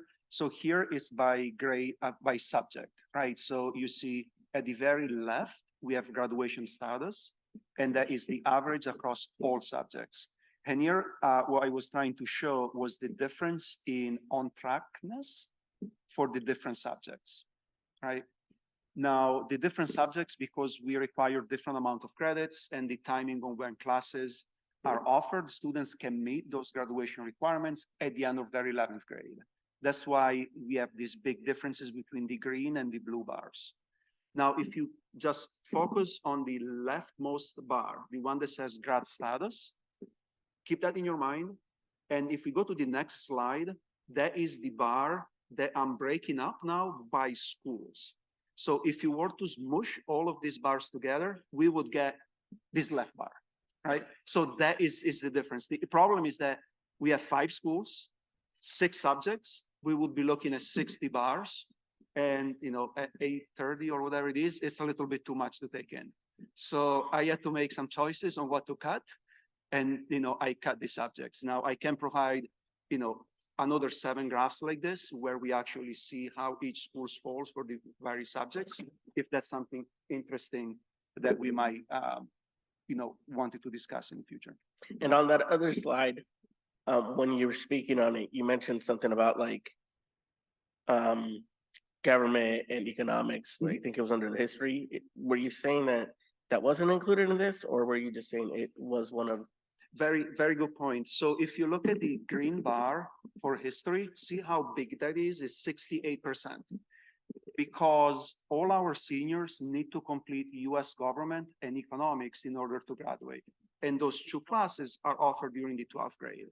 So it's very difficult for somebody to have a blue or meeting those graduation requirements unless they are dual enrolled at the JC and bring in those transcripts, and because they can just jump ahead with 1 semester to complete those 2 graduation requirements.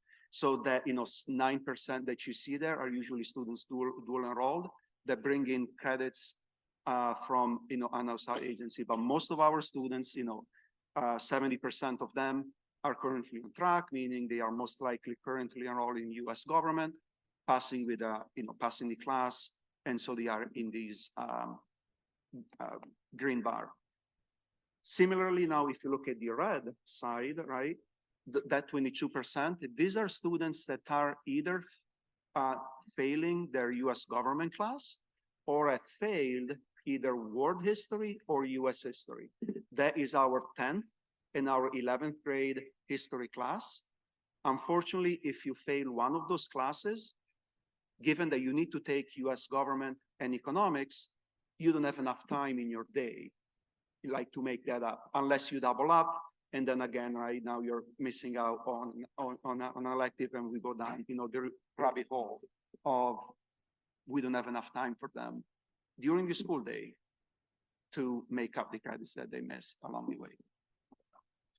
So in conversations that I've had with teachers, I think one of the things that I've heard about our courses, and I don't know if there's any way for us to be able to like gather data on this, but the issue of our courses maybe being more rigorous than that of other districts. Are we able to collect like, yeah, like the courses that we teach, even though they're same subject, same material, they're actually more rigorous than other districts. Is that any data that we're able to collect without maybe looking at results from like colleges? Okay.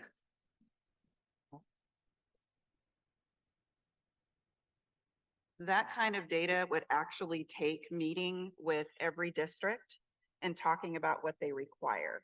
The only other option would be to look on the A through G UC Doorways portal to look at their course descriptions and see exactly what they expect, which would take an enormous amount of time. I would much prefer the staff have some conversations and collaboration across districts about what they're doing, and understanding how their numbers might be different than ours, and talking about practice.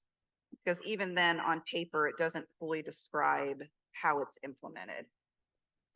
And I just want to clarify, we don't have any existing data sharing MOUs with like the JC or any 4-year institutions.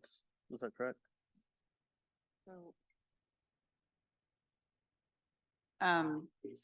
So with the JC, we do have an agreement because we have students that attend the JC concurrently. So there are transcripts that we receive that then we interpret into our own transcripts.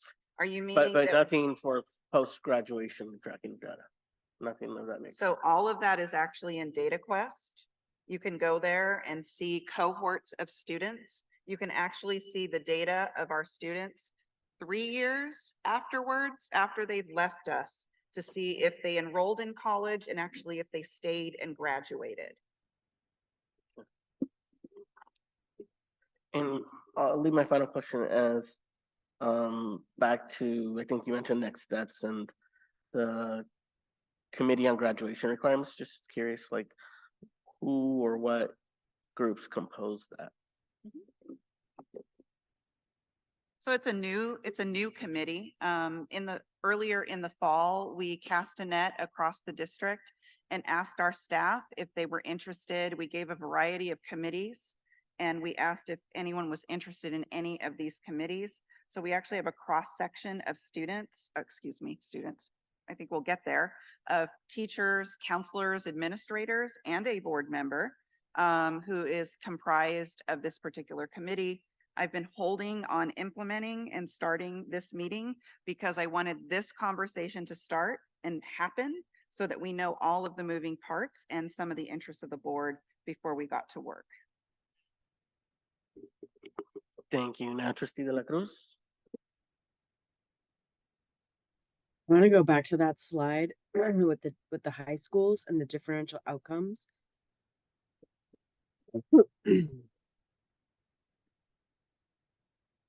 What are we doing at Elsie for those 53% of kids who are not on track?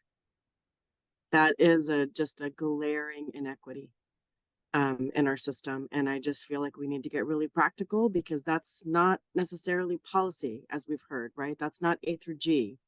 This is just abject, unacceptable inequity in outcomes. So I really want to hear, like, what are we doing very practically to wrap these kids around with a bunch of supports to make sure that that's not what's happening in June of 2024?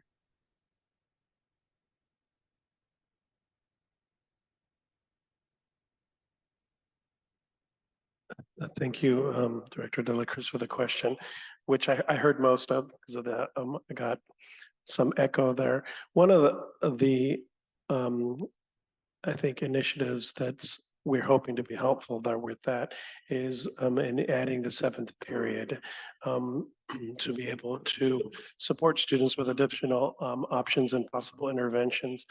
Also, we have used some of the A through G completion grant money to identify additional support for newcomers at the school site because of the portion of newcomers that they do receive. I agree with you that this number is one that really, causes eyebrows to raise, and there are other ways that we're in the process of supporting the school. I know that the new school model and the dual language immersion pathway are ways that we're trying to really bring students in and give them agency in their learning and give them multiple options and different ways of actually not only empowering them to get more engaged in schooling, but funding options and pathways that they're more interested in to be able to actually address that number. And thank you for that. The last thing that I'll say, it's less a question, but just a concern generally. So in equity work, we talk a lot about access, right? Increasing access still puts the responsibility on kids and teachers, right? So if it's access to PD or if it's access to classes, it's still in many ways kind of pathologizing either teachers and or students for not accessing what's available rather than really putting the responsibility on the institution to create the outcome that it wants. And so I just want to caution us against both access to classes and or access to PD, and to really kind of like move backwards into saying, like, if these are the outcomes that we need, then how are we making sure that that's what we're doing rather than putting the onus on, I think we've heard from lots of people here tonight, lots of parents in the system, lots of students who went through these schools around the challenges that we all experience in making access real, because it is complicated. And right. And so just really want to think about, like, proactively setting our outcomes differently and then working backwards instead of just continuing to focus on access. The last thing that I just want to question, but I'm really looking forward to public comment here because I think we have lots of folks in the audience and in this conversation who have very practical solutions. And I'm glad that we have a work group set up. So I'm just curious, like how can we make sure that we recognize that this isn't a policy decision to be recalculated, but it's an implementation decision to make sure that we have the creative folks with those solutions in the mix to address generational inequity, right? Because that is still at core what we are trying to solve for. It's not A through G, but it's generational inequity that is causing hopelessness, helplessness, disempowerment, and deep disconnection from our schools.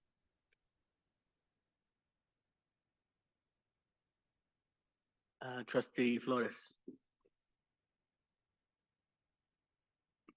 Just going in line with that, generally speaking, from what I gather here is that we've given student access, right?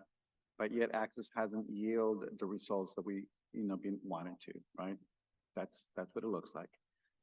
So what I wanted to hear more is, and I'm repeating myself, what sort of support services are we implementing to make sure that it's not just access, but students are able to, complete successfully those courses that we are asking them to complete, right? So it's access plus support. So when we, implemented the A through G, I used the analogy that, if we uplift everyone, right, all boats will rise, right? That's good if all boats, were, in the same shape, right? And unfortunately, due to the lack of access and the lack of equity and the lack of support, some of those boats did not have that, right? So some of them did not, rise at the same level as other boats, right? So I want to make sure that we look at this systematically to make sure that our students are supported, right? So this is, and I'm going to keep repeating myself, I need to see more systems in place to support our most needed, our most vulnerable students, to make sure, because once we support our most vulnerable students, we support everyone. And I think I stole that from you, Alegria. I mean, you've mentioned this over and over again. I mean, and that is one of the pillars of equity, right? So, I mean, making sure that we support our most vulnerable to ensure that all students are supported. Thank you. And go ahead, Trustee La Torre, and then I have a question.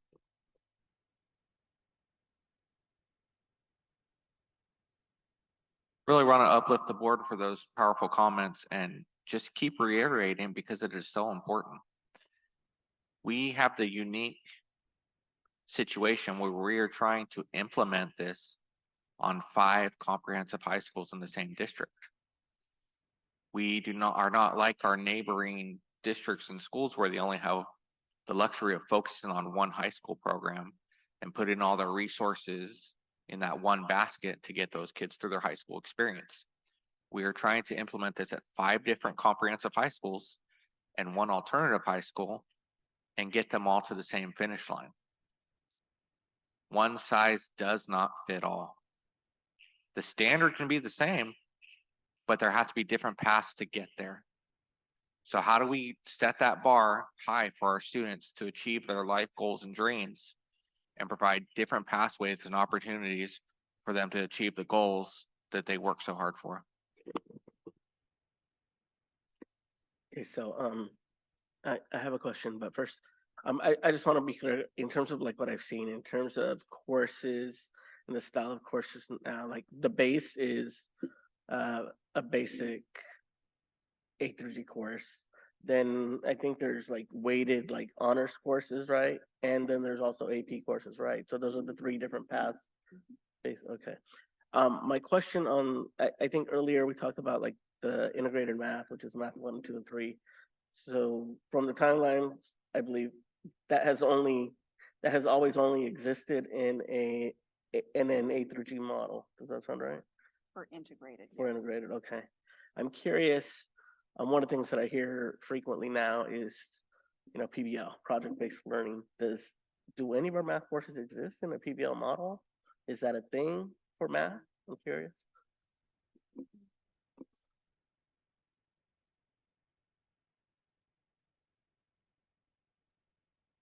Okay, if I got the question right, yes, so project-based learning or PBI, project-based instruction, can go end-to-end with the integrated math. So integrated math is how we cut up the math standards to fit a 3-year course of study. Okay, so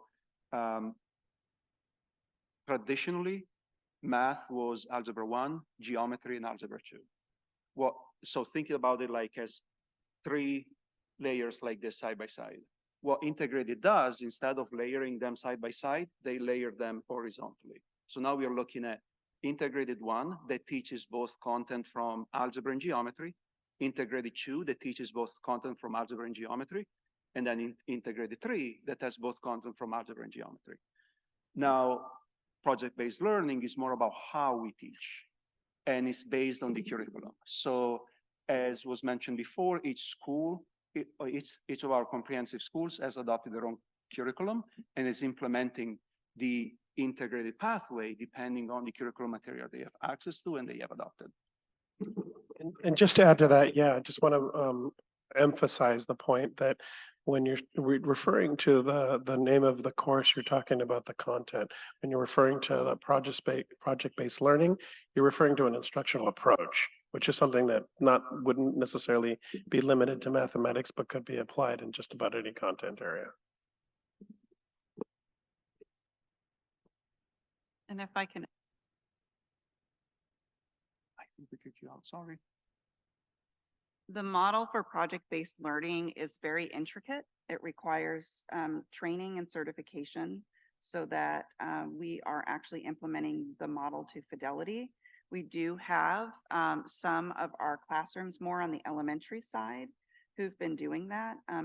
No math course in particular is coming to mind that it's written into the project or course description that they use PBL, but it could be an approach that they are employing in the classroom. So are there any more questions before we move on to public comment, right? No more presentation? Okay. All right, what everybody's been waiting for, public comment, right? We're gonna take public comments on item E1. Remember that you are limited to 2 minutes. I'm gonna go through all the blue cards that I have here first, and then we will go to participants online. So I'm gonna call 3 people at a time so that you know you're coming up next. So first I have Deanna Olivares, then Tom Dutch, and Roberta Cuss.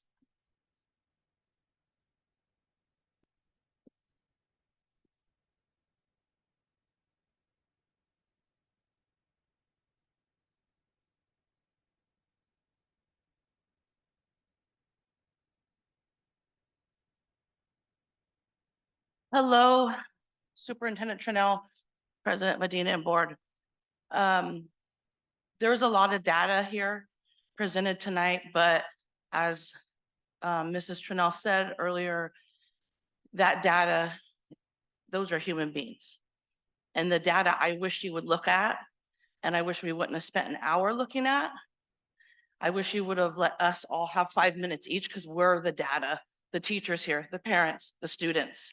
Today's my son's 25th birthday, and he didn't get to go to school his whole 4th grade year. He was in 4 foster homes. He came to me and I adopted him. He graduated 6th grade, not because of Common Core, not because of a fancy Chromebook or A to G, because of Jenny Lynch. And she came from Bellevue and Rankin Valley School. He graduated Maria Carrillo, not because of all the fancy stuff, because of Katie Barr held him accountable and loved him. And those are relationships. That's what matter. But our staff, our campuses, our teachers are underpaid. Our campuses are unsafe. Everyone's undervalued. We don't have enough resources for the IEPs, for the MTSSs. I mean, we would have billions and billions of dollars. Teachers would have to have an assistant in their class for them to even make sure that the children with the IEPs or the 504s are getting accommodations. I mean, it's inevitable. And one more thing, that data doesn't represent kids that are constantly truant. The Hispanic kids that are over at Chick-fil-A with someone else's social security number, having to go to work because they have to help their parents pay their bills. Or my kid, who I just sent an email last month saying, please disenroll my son in Santa Rosa City Schools. You know what response I got? Okay. Nobody knows what school he went to. He's in 10th grade. That doesn't show the data that what the kids are leaving. And a lot of it is because of safety and the A through G. Thank you, Ms. Olivares. Next, I have Tom Gooch, Roberta Cuss, followed by Brittany Geddes. Hi, my name is Tom Gooch. I taught metal shop here at Santa Rosa High School for 20 years, and I now teach welding at Santa Rosa Junior College. I know you're here to address the possible temporary waiver of grad requirements. A to G as grad requirements has been the worst policy to come to this district, in that it has actually done harm to many of the very students it aims to help. They are often thrown into the deep end of A to G without the academic background or supports needed to succeed. Students have far less access to CTE and other elective courses as they drown in college prep courses far over their heads. These students lose hope as early as the end of their first semester of their freshman year. Pair the lack of hope with no opportunity to be met where they are academically and to be appropriately challenged, and you have a recipe for a host of mental health problems, gang affiliation, drugs, violence, and the lot. Setting these students up for failure sends the wrong message, that they are failures and that school is not for them. A high school diploma should not be reserved for those going to college. Make the waiver permanent or change the policy altogether.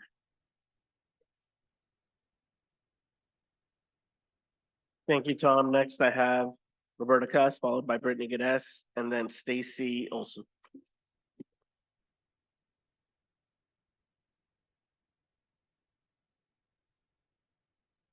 Roberta Cuss, no? Okay, then we'll go to Brittany Geddes, followed by Stacy Olson, then Ashley Bell. All right, my name is Brittany Geddes, and I'm the math department chair at Maria Carrillo High School.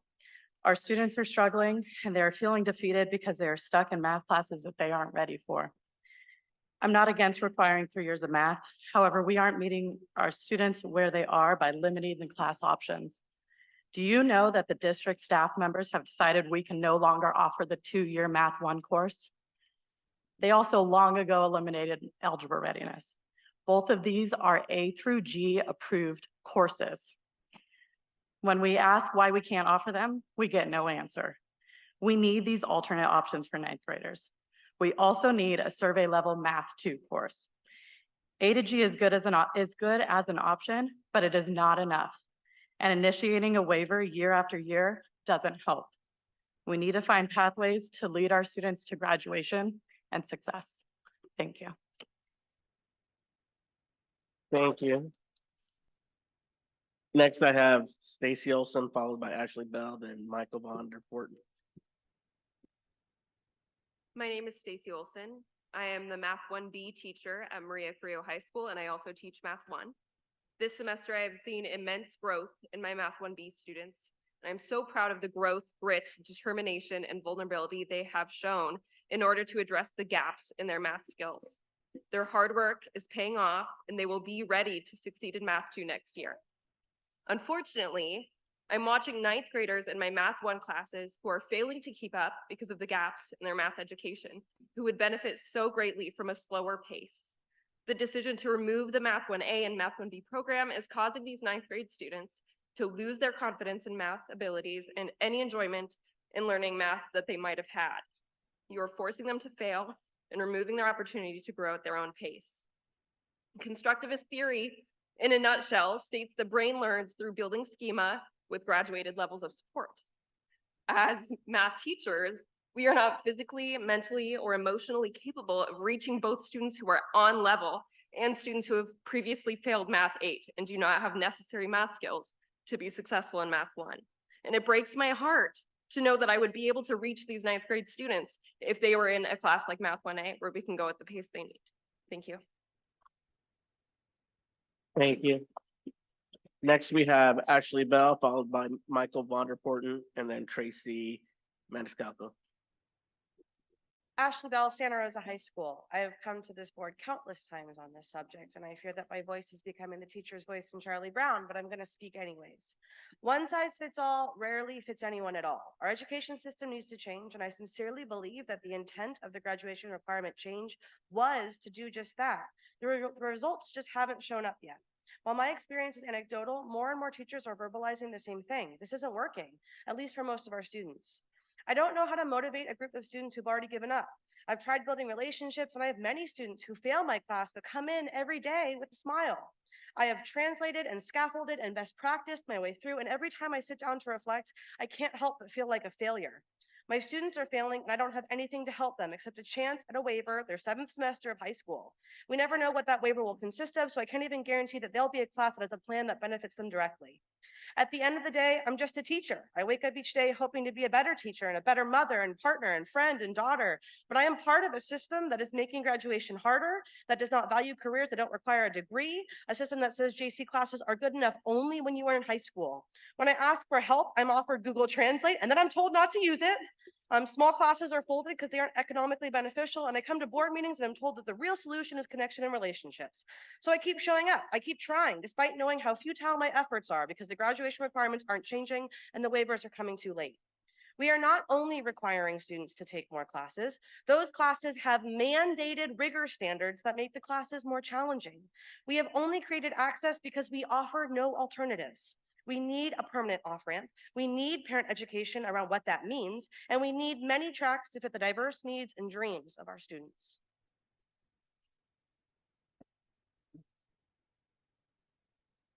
Next, I have Michael Vonderporten, followed by Tracy Maniscalco and Will Lyon. Good evening. I'm Mike Vonderporten, a community member. Those numbers, 40% at 2 of our high schools and over 50% at 1 of our high schools, not ready to graduate this year. Wow. Let's take a look at the big picture.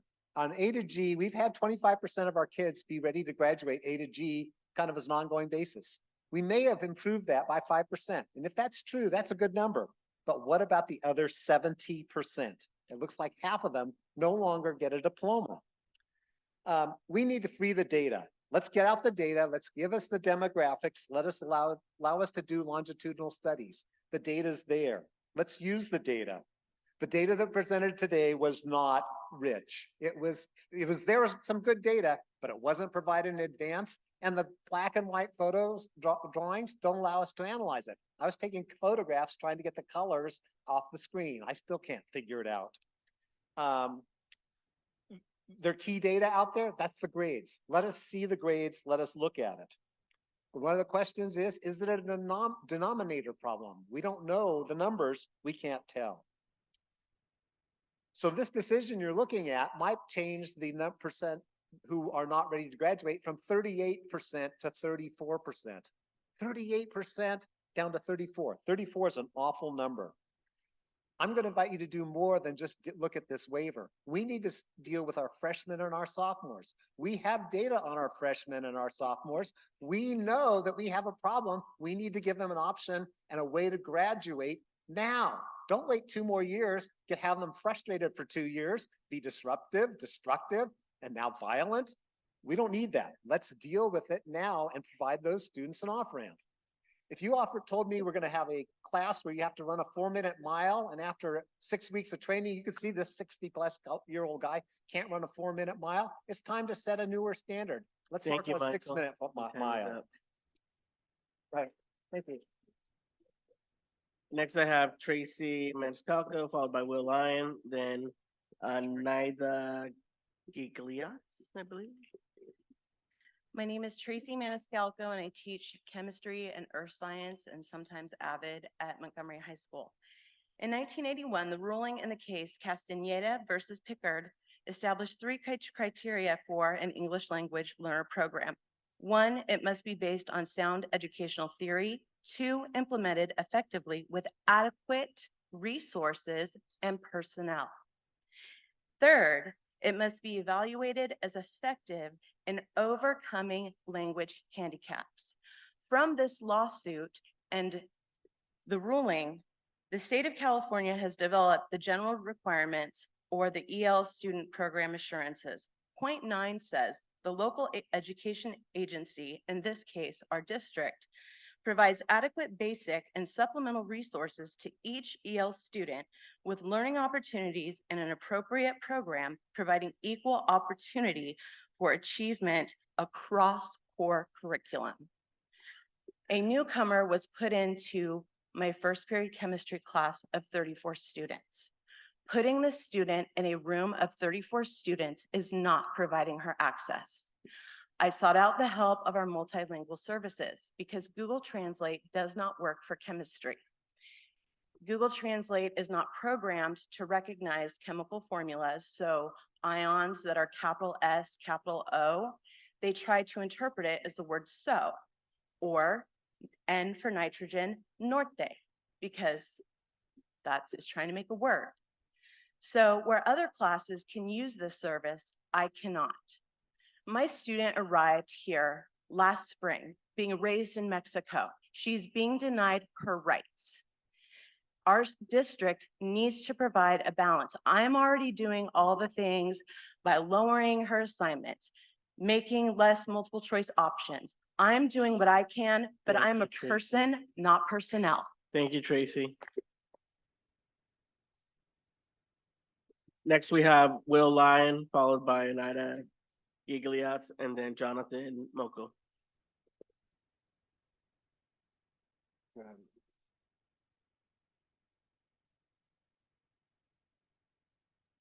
Good evening, everybody. My name is Will Lyon. I'm an English teacher at Santa Rosa High School. Respectfully, I have to say that I'm offended by the use of the words access and tracking in this presentation.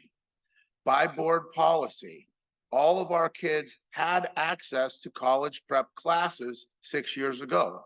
23% of our families chose non-academic core classes. They weren't tracked into them. There are many reasons why families would choose other options. How do you discontinue tracking when it wasn't happening? Tracking is a reference to segregation era racism, where students were forced into substandard education without choices. That's the opposite of what we were doing 6 years ago. We were giving families options to meet their students where they were at and help them get better, whatever their academic success level was when they got to us. Our district disallowed access to non-academic classes 6 years ago when we went A through G all the way, not the other way around. To use words like access and tracking, it triggers me. Teachers were called lazy, racist barriers to education when we brought up our concerns about A through G for all 6 years ago. When we asked to slow down and get it right, we asked for a pause and a plan, and we were called disgusting for doing so in school board meetings by a board member on the record. It got ugly. I know that isn't the same tone being used here tonight. I appreciate it. I appreciate Superintendent Trinnell clarifying that families did have choice. And Dr. Castro used the word access 3 times in one sentence shortly after that clarification. My recommendation is that we define our terms and carefully choose words that accurately describe our past practice and future intentions. Next, I have Anida Giglias, followed by Jonathan Moko, and I will recall Roberta Cuss if you're here. So it's Angela Gigliazza. I'm a teacher at Santa Rosa City Schools. I didn't plan a speech, but I'd like to address a couple things. I can't read. We're talking about ELs and what happens if they're in a class that they need to help them. And we were told, oh, they can get a waiver for 130. So basically they just take away their 50 electives that would make them happy to go to school, make them, enjoy school. So sure, they can go to school and they can get a diploma for a 130. You're taking away every single elective that they want. And that's the only way they can get out. To answer the question about 8th grade and social promotion, it's been going on for years. And I've been told by the district, we can't do anything about it. We can't force an 8th grader to go to summer school. We can't force a 7th grader to go to summer school. Summer school is offered. Enrichment is offered. Other things are offered. They don't go. They're not prepared. They're told in 4th grade pretty much by friends, you don't have to do it because they'll just pass you along. I had kids that went through Santa Rosa City Schools and they were told by their kids, by their friends, it doesn't matter. You can just pass through. So the kids know. So they get to, and we tell them in 7th and 8th grade, you're not going to make it through high school in math if you can't do 7th and 8th grade math. And they're like, well, that's future. That's way beyond. But what I came up here to say was on slide 22, the differences in A through G completion. And this one is an ethnicity. And the person who is saying it's pretty much flat. It's been flat since 2016. But it's been flat since 2016. And they had options to go into or not go into A through G classes and have options of having classes that they were enjoying and could succeed in. Why is it mandated if it's been flat the entire time? Thank you. Next, we have Jonathan Moko, followed by Roberta Cuss. Jonathan Moko, I'm a teacher here at Santa Rosa High, and I don't normally like to speak without something prepared, but I can't sit here quietly during this meeting tonight. The discussion you're having tonight reflects my lived experience. I am of mixed race. I have Latino descent, although I honestly believe that you wouldn't accept that because I'm not of your same politics. That being said, I was a person that knew of social promotion going into middle school and did not do well in middle school, did not pass many classes. 2 specifically, I did pass. I was on a dark path in high school, and if it were not for a couple of electives and a coach that I only had access to because of a club, I would not have graduated high school. I would not be married to my wonderful wife. I would not have 2 wonderful children. And I would not have the ability to positively impact 150 children a day.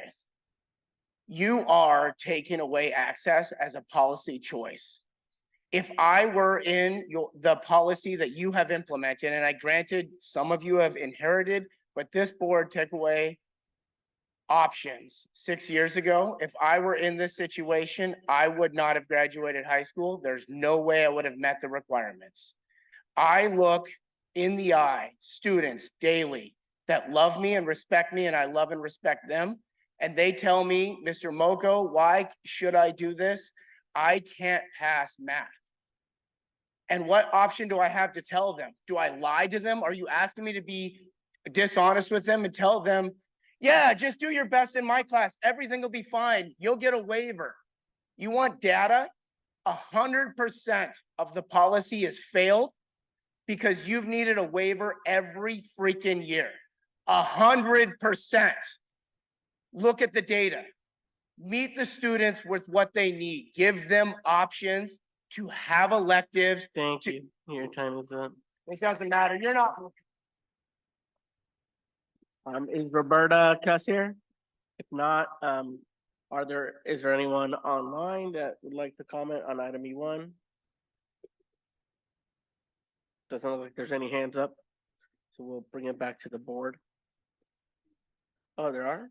Oh, now they are. There are Okay. members of the public joining us on Zoom that'd like to comment. Please raise your hand at this time. Our first speaker is Anna Lugo.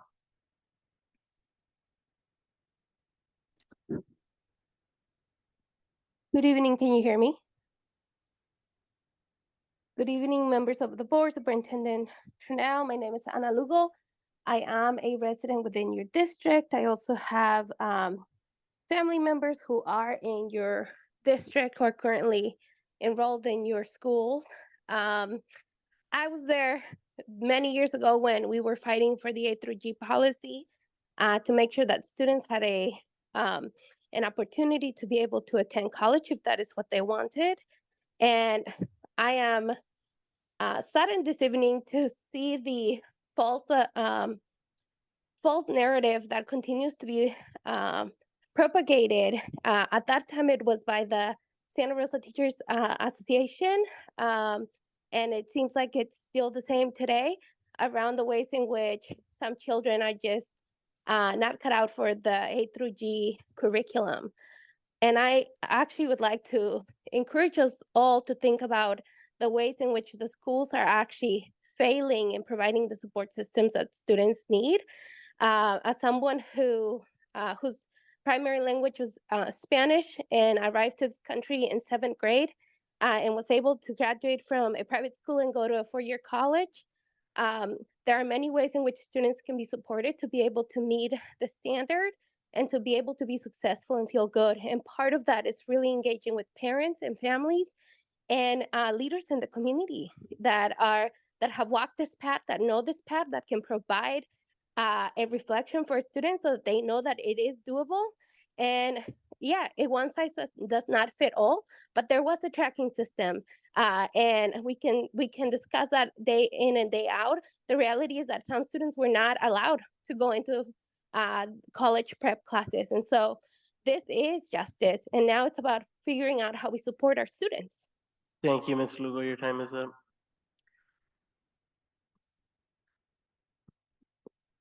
Our next speaker is Sheila Walker.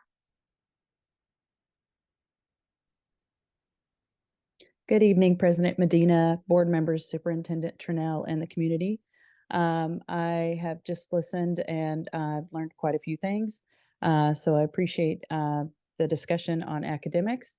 One of my big things I learned tonight was I had no idea that students moved upwards based on their age and not grades, or that they are able to pass. And I think that's a big wow. The social promotion is pretty shocking. I agree that that one size doesn't fit all. And I heard some discussion in your group tonight that indeed even our high schools don't fit, one size fit all. Because you're saying that what we're offering at high schools depends upon the students and their needs and their interests. So I don't really see how you can put those two things together. Just wanting to speak practically. Someone says they want some practical solutions. I have a couple of suggestions.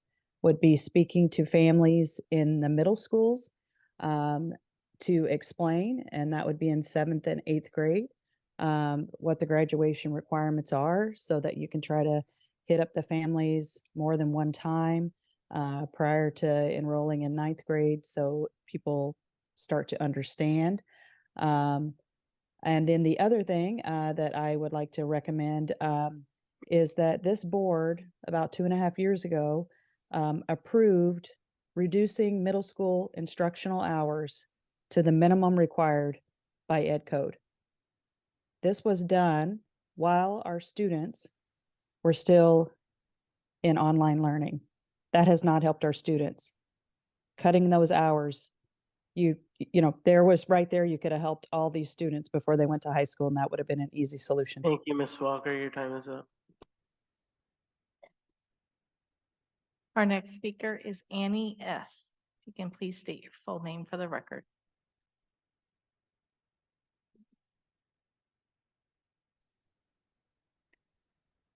Go ahead, Annie, if you're there.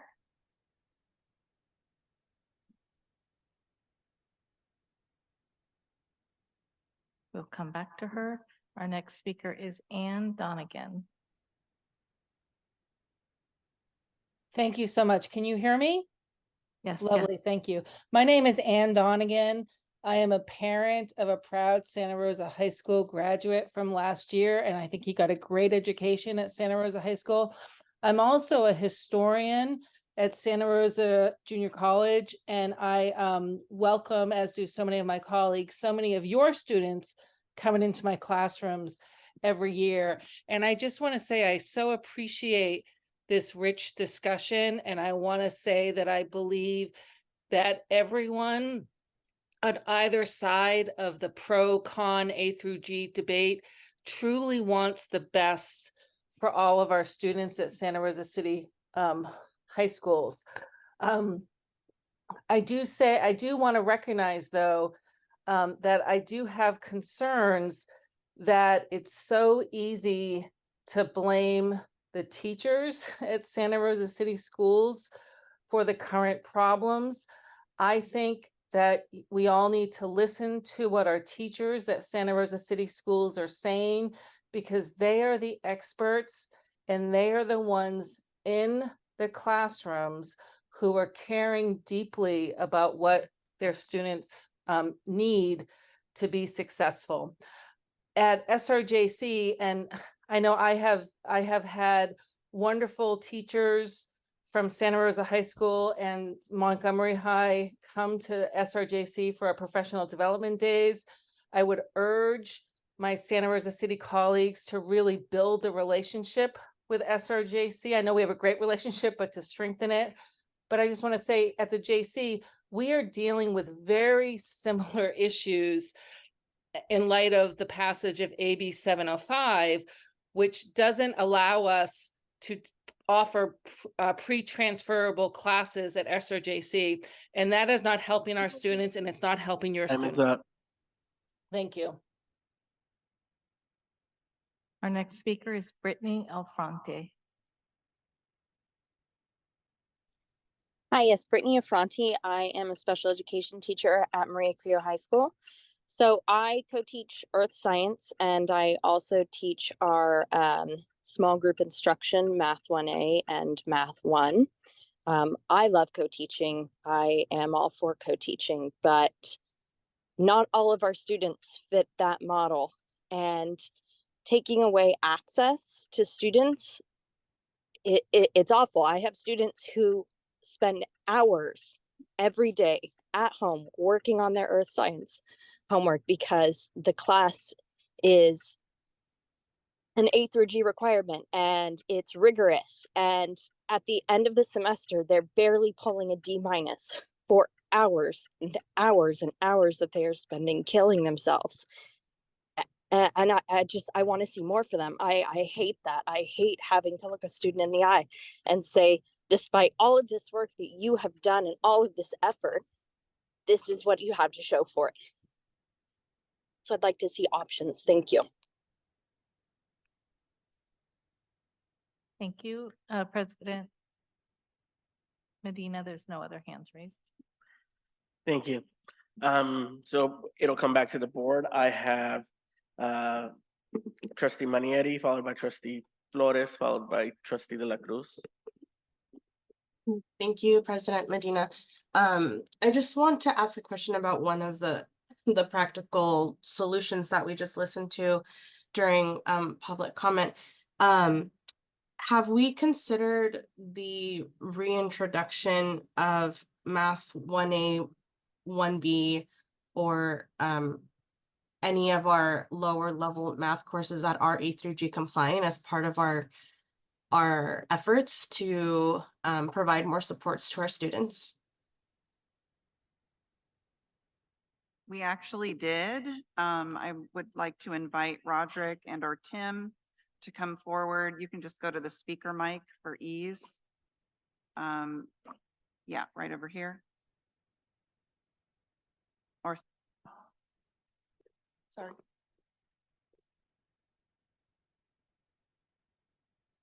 Thank you. I'm definitely going to need two of the individuals from my team. I came in halfway through the implementation of that. I could start by saying that my understanding is that that was a pilot for a year. The specifics around how the implementation went, I will turn over to my team here.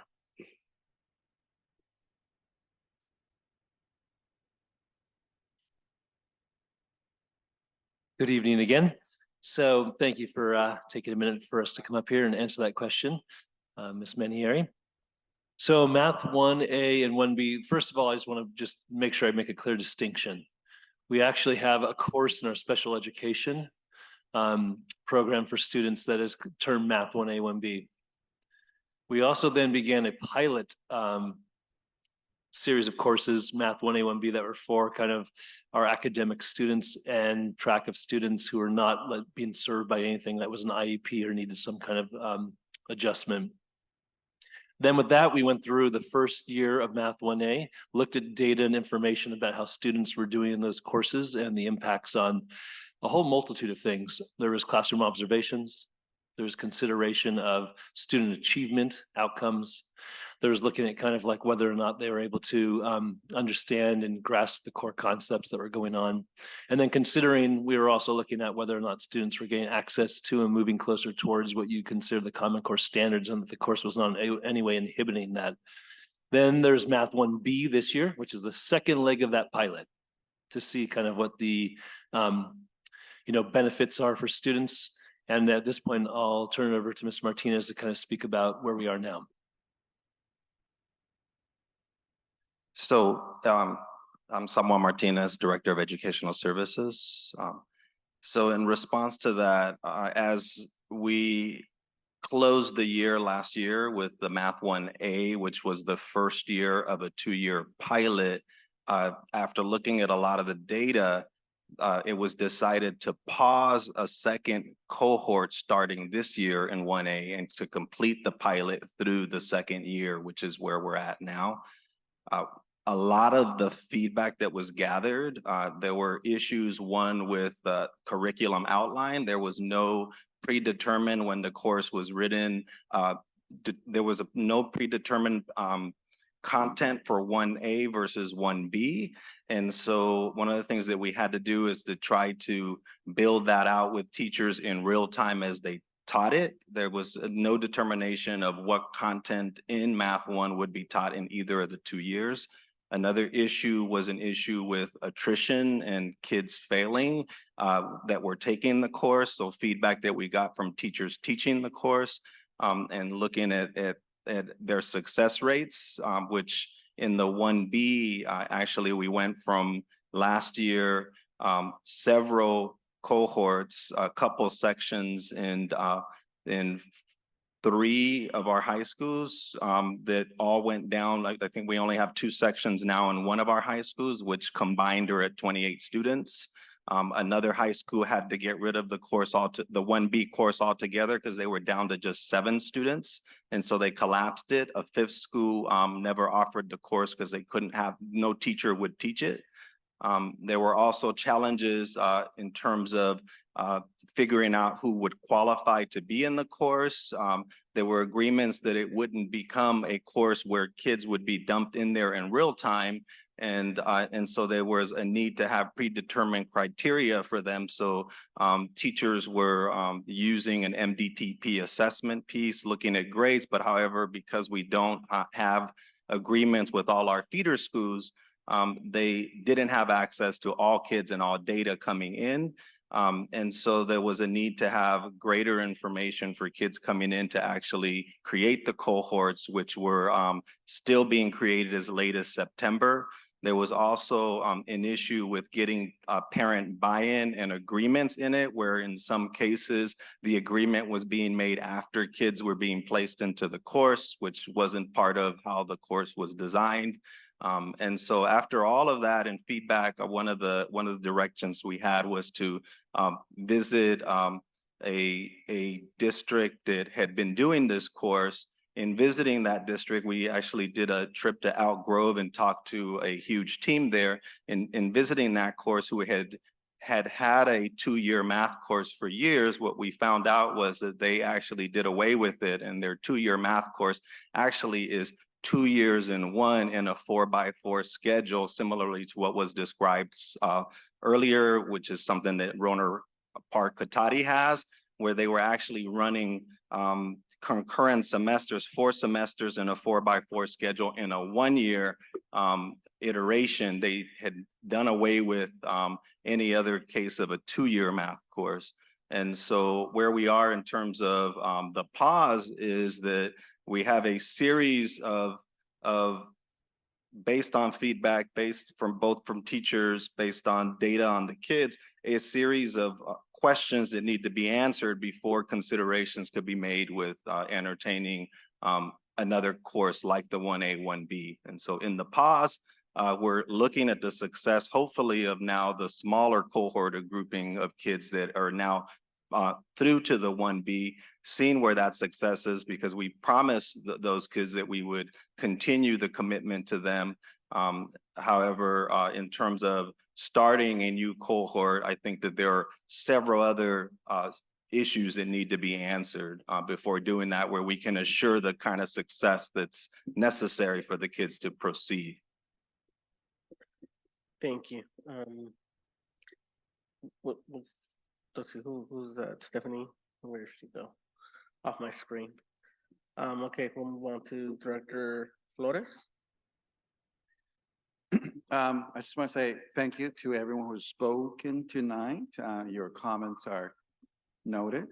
And I think it's important to note that back in 2018, this was a very contentious sort of discussion. There's a lot of hurt, right? That came from that board meeting. I personally was attacked and accused of being a traitor to my community for mentioning that, you know, I didn't particularly see a successful pathway to to full implementing, you know, A3Gs. Not against A3Gs per se, but a pathway to successfully implement a program like this. So, you know, moving forward to now, this is where we are. And I think it's important to acknowledge that, one, right? And two, that I think we're all saying the same thing. We're saying that we need to support our students. We need to come to the table together, right?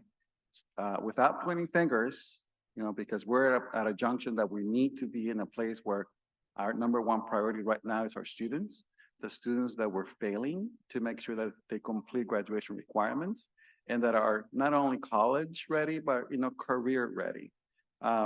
And I think we're at that juncture right now to start that conversation in a way that is proactive and in a way that it will be successfully implemented.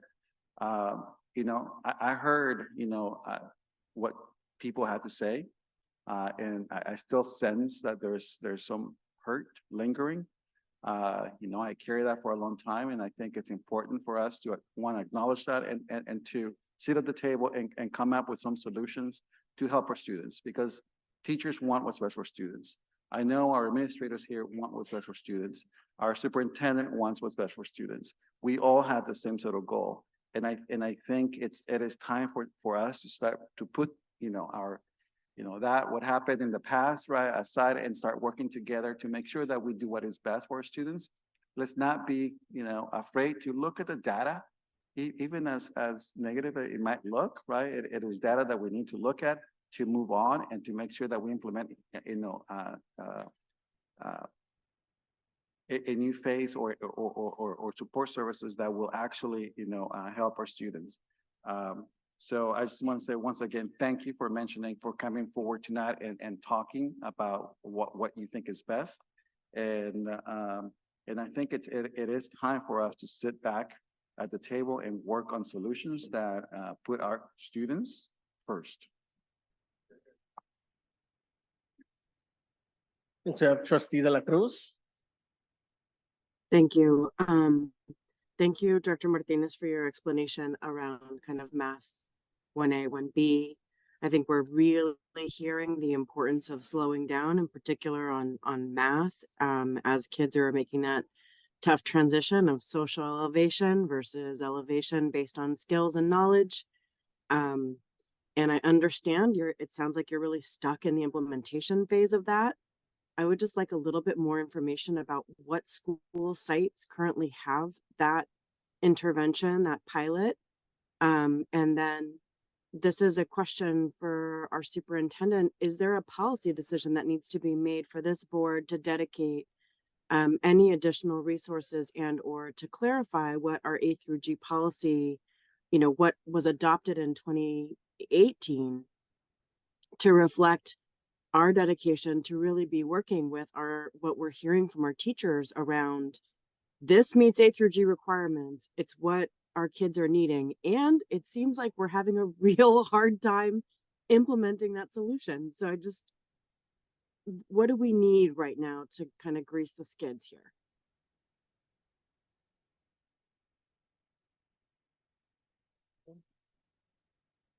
Oh, I'm sorry.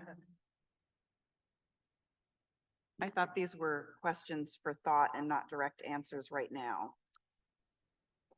If this is a policy conversation, I want to be clear on what the policy is that this board is doing, because this feels very, very in the weeds on implementation. And I just really want to be clear about what our role is here. So for if there's tonight- I apologize. So this is a discussion item. So we were informing you of our data and some of the next steps that we're planning to take at this point. The next board agenda item is an ask, at least for a temporary on a waiver, a waiver of two things. But I'm hearing your point about, and it's well taken tonight, that we have to look at other elements other than these waivers that are really temporary, and we have to start looking at long-term solutions. The other question related to the waiver that I had for tonight, and this is coming from, the really clearly, loving testimony from a teacher who recognizes that a waiver essentially just strips everything out that's fun from school and boils it down to what's required. And I cannot imagine getting through high school without my electives. That was what saved me. And so I'm just wondering, is there a kind of a tiered waiver that would allow kids, especially those who are English language learners, who also get super disproportionately impacted in the choice of electives throughout their entire experience in schools, right? Is there a way that we do tiered waivers to allow for kids to take the stuff that makes them happy, like photography from that beautiful student that we heard from in the Press Democrat, like music and art, and that keeps kids, doing the stuff that they love, as well as getting the state certified educational requirements met?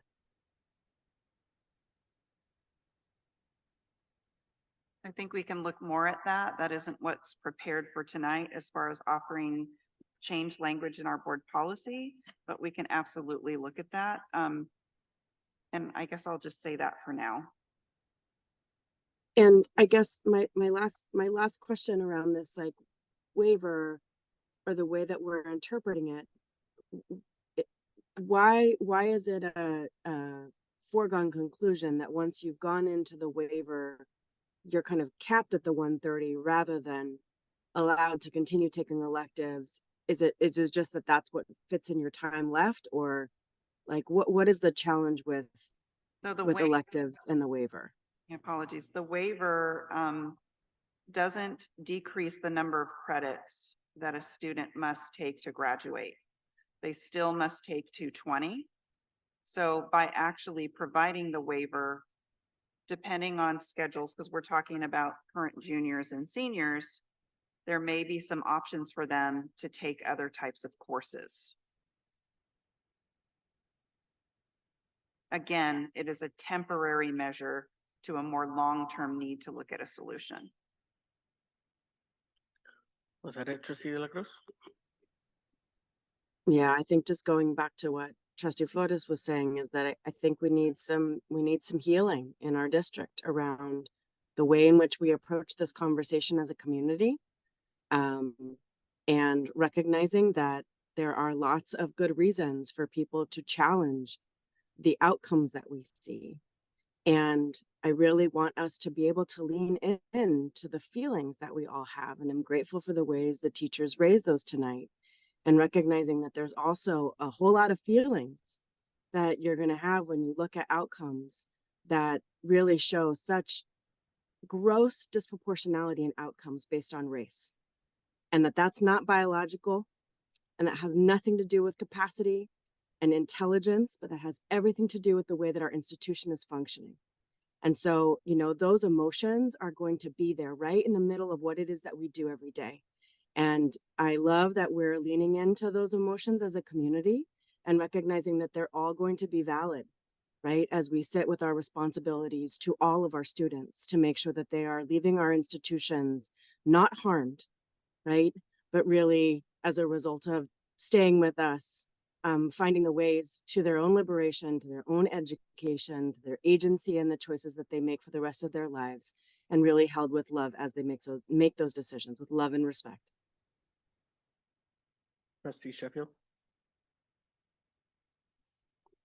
I just want to go back to best practices, and as we look to other districts really encourage us to see the work that has been done. We're not alone. Other districts have faced these same challenges, obstacles around students of color, and the issues that they face in their pathway to even higher education. Oakland has dealt with this.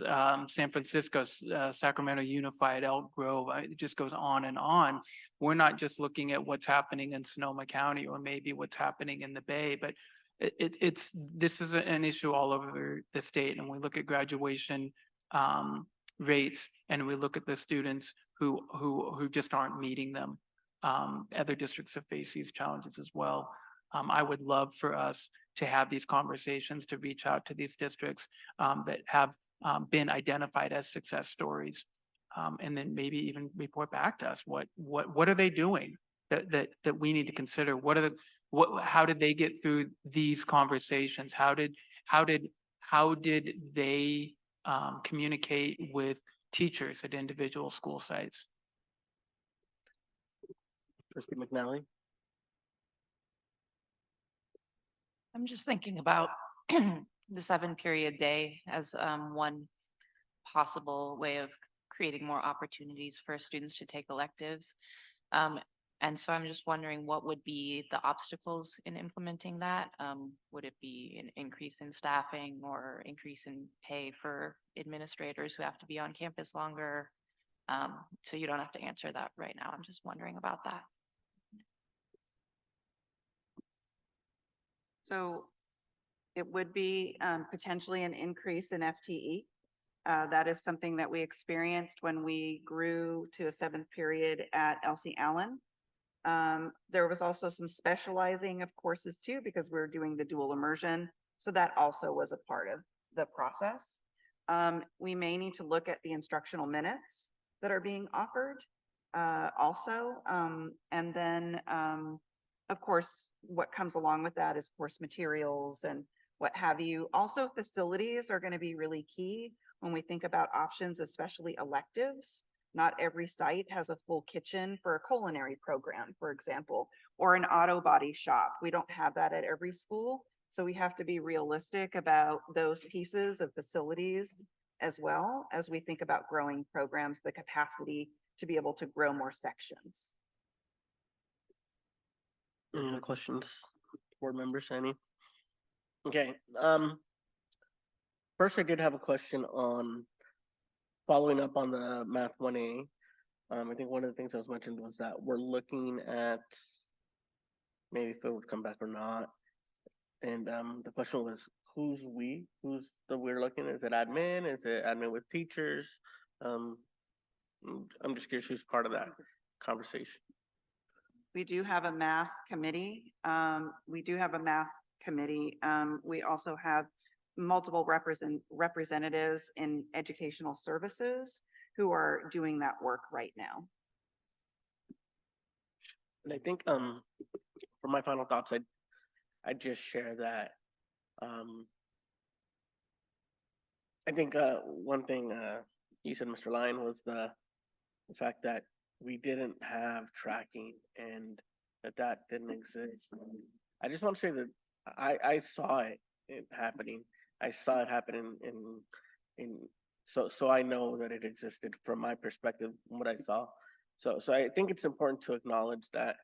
And for me, it's important to address structural issues of racism that I've seen in this district throughout my time in this community.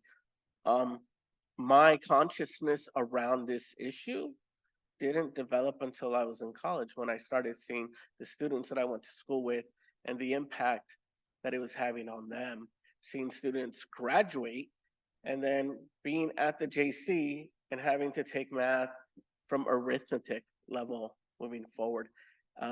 Starting with addition, right? And then needing to do multiple years of math just to get to the point where they could meet the prerequisites for all the other courses that they needed.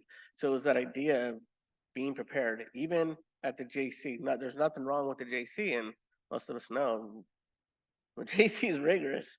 It's no walk in the park. And as was mentioned by the teacher in the public comments from the JC, that now they're struggling. And so I think even now it's even more important that we are preparing our students for the next steps, whether they want to go get their bachelor's, whether they want to go to a certificate or anything. I think that's something important that we need to do. And so when I look at A through G, I always look at it as that base foundation that should be our minimum. And the perspective that I always took in before was that when students were already in that survey course or non-college track course, was that you're already not believing in them, was that perspective that I saw. And so I think that that's important to acknowledge. And I acknowledge that we are not implementing this effectively. I see us as failing in our implementation. I do see improvements, but the message that I've seen from the time that I've come to the board is that we need to do better. We're not doing enough. That's been a consistent message. I think from the staff perspective, I see folks working on it, but clearly it's not enough. It hasn't been enough. I don't want to see these waivers, but right now it's the technical fix, as it was put. But I think I truly believe that this is where we need to go.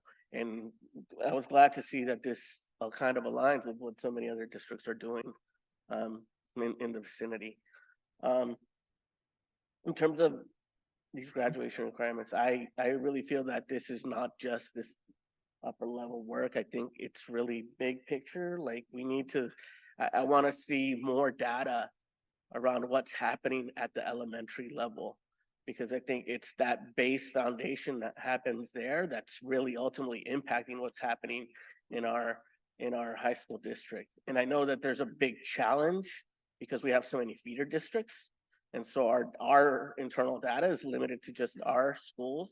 But I think that's where we really ultimately, big picture, need to focus a lot of the attention in terms of making sure that our students, by the time that come into high school, they're more prepared for these challenges. So with that said, is there any other comments? If not, we'll move on to item E2. We'll wait a little. Okay. How many public comments? All right. Are you passing it to me? Yeah, item E2. Okay, we are on item E2.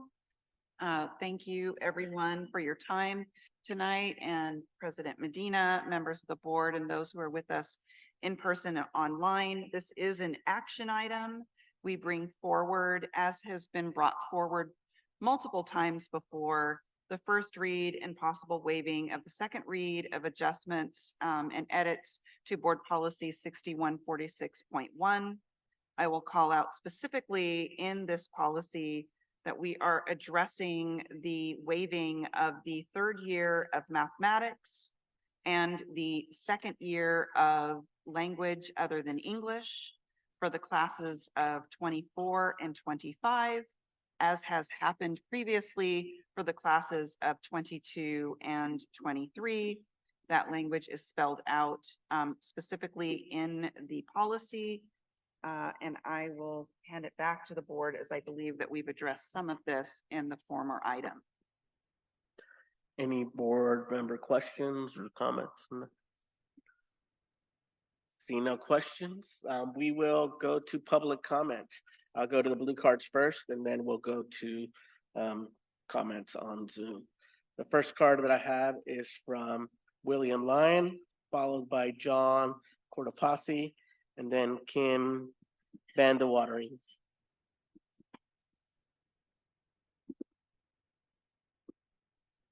Good evening, everybody. I'm William Lyon. I teach English at Santa Rosa High School. I'm begging you to make this an ongoing waiver instead of a temporary waiver.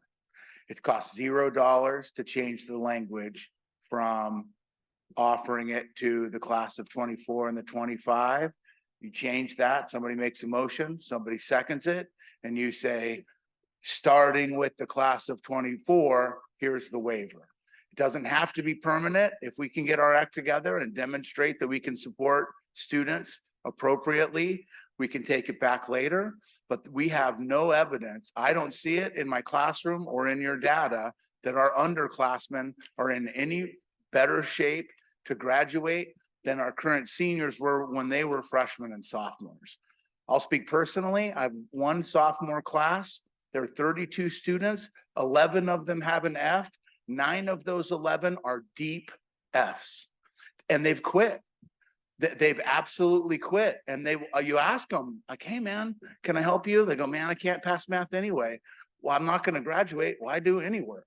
Which is reasonable for a 15-year-old to think that. I disagree with them, but you can't blame them for having that thought. If students are hopeless, right, if they can't see light at the end of the tunnel and they feel hopeless, that's what we're seeing. And it's not a little bit of it, it's a lot of it. If counselors had access to that waiver at the end of their sophomore year, then my student Areli, who wanted to take photography, could have. Areli is a A and B student. She's a high performer. She's a dynamite young lady. And if this waiver doesn't pass, she might not graduate. And if this waiver had been available to her at the end of her sophomore year, she could have caught a couple years of photography in. Please, please, I'm begging you, I'll get on my knee. I have 4 seconds left if it helps. Make this a permanent waiver until we no longer need it. Thank you, Mr. Lang. Next, I have John Cortopassi, followed by Kim Vanderwatering, then Austin Chianchi.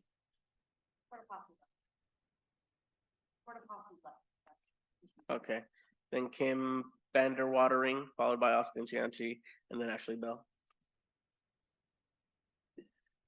Hi, I'm Kim Vandy Wettering, a parent of a student at Carrillo High. I would like to express my ongoing concern regarding our district's high school mandatory A through G graduation requirements, specifically the language requirement, which currently exceeds the minimum standards set by the state of California and those of all the other local school districts.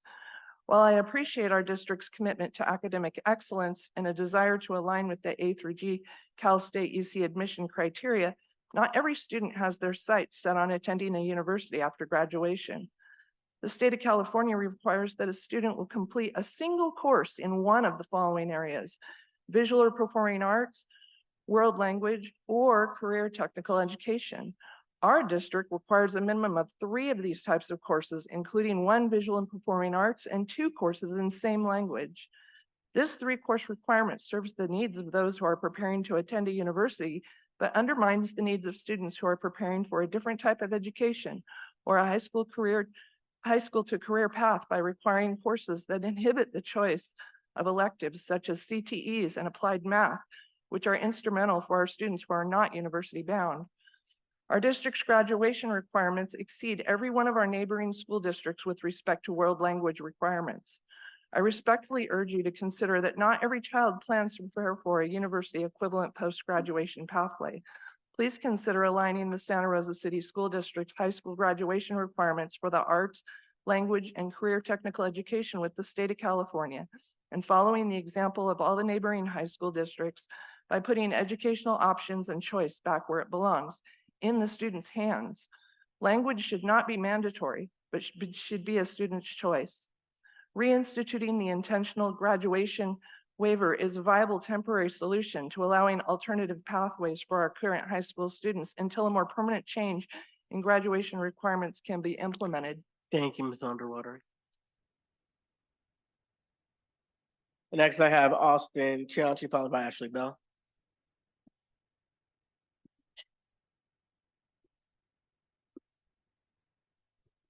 Good evening. My name is Austin Cianci, and I'm a junior at Maria Carrillo High School. I spent my freshman year at a school that did not require language in order to graduate. They offered 4 different pathways to graduation depending on your goals after high school. Language was optional depending on your educational goals. I don't have any intentions of going to a university after graduation. I'm still exploring my interests and trying to figure out how formal post-high school education can benefit me. One of the primary reasons I attend Carrillo High is for the auto tech classes. I'm also enjoying my culinary arts class. I plan on taking both in my senior year. I can see myself in a career somewhere between cars, food, and photography. At the beginning of this year, I wanted to drop out of school I admit I don't enjoy school much anyway, but I don't see the relevance to real life in some of my classes. I was having difficulty keeping up Spanish 2 and Math 3, so my counselor helped me drop some of my classes. The two-year language A to G graduation requirement that is imposed on all students in our district doesn't fit my immediate goals. The state of California says that at a minimum, I need to complete one class in either visual performing arts or career technology education or world language. I have completed courses in all of these areas, including multiple CTE classes. If I do go to school after high school, it will likely be at the Santa Rosa Junior College. While I understand learning a language is worthwhile, I don't see it in the cards for me. I want to have space in my class schedule for auto tech, culinary arts, and applied math. Unfortunately, I dropped Spanish 2 under the requirements, and I now have to take 2 years of another language to graduate. So my proposal here is that because there's so many people, including me, who are not really on a path to university education and don't have the need for all the traditional academics, I understand that. Thank you, Mr. Cianci. Hmm? Thank you. Your time is up. Can I finish or? Go ahead, finish. All right. Hold on one second. I understand that not taking one more of the A to G required courses makes me ineligible to apply for the California universities, but please allow students and families to make the option themselves. I'm in favor of either a permanent change in our district graduation requirements or a permanent waiver to allow students and families to opt out of the higher than minimum graduation requirements that our district has in place. And I have one more quick thing to take 10 seconds to add. I was going to do ASL at the college, but because I have sports in the spring, I'm not able to, and I have so much going on in the summer. And if I take it my senior year, I won't be able to take the classes that I would like to take that I feel like will benefit me in the future. Thank you. Thank you, Mr. Cianci. Next, I have Ashley Bell. Hi. I don't usually go stream of consciousness. I sort of usually write things in advance, but the vibe I'm getting from this meeting is stream of consciousness is good. I have a lot of frustration. We talk a lot about the bigger picture, right? And I admire the ideology behind it. We want our kids who want to go to college to get there. But what we don't talk about when we're talking about the bigger picture is that there is a cost, right? And the cost that we are paying is our students and their diplomas. I don't understand how we see that number at LC being 52% and we aren't all panicking. Like, I'm on the verge of tears. This is a real big problem. And I don't want to see any number that high when it comes to failure rates. I understand that we want to support our students. I understand we want them to have access to electives. And I feel like I'm here with a big eye on my head for idiot because I keep saying, hey, let's change the graduation requirements. And then the board goes, I wonder what we should do, man. Like, what should we do so they can get more? We're telling you what to do. We have a solution for you. If we were to go back to what we had previously, our students could do all the things that you want to do. Our focus should be on family and parent education and reaching out to them and scheduling meetings and having them in multiple languages to reach them so they can make those decisions, and not instead forcing all our students to do the same thing. I look at my students all the time and I try to give them work. And I have sophomores in September telling me that it's not worth it and they don't want the papers from me. I don't know what to do with that. I think that I'm a lovely, charming individual, and a lot of my students really like me, and I can't reach them in September. This is a beg. This is a plea to please do something. And I know that it's hard to separate yourself from your ideals, right? You want what is best for students that are traditionally underserved, right? Who have experienced racism in our society in the systems that they participate in. But what I don't understand is when we look at the data, those are the students who are being hurt by this policy. The policy intended to help them is hurting them. Thank you, Ms. Bell. We will now go to online comments. If you are commenting on item E2, please raise your hand. Thank you, President Medina. Our first speaker is Blair Murphy.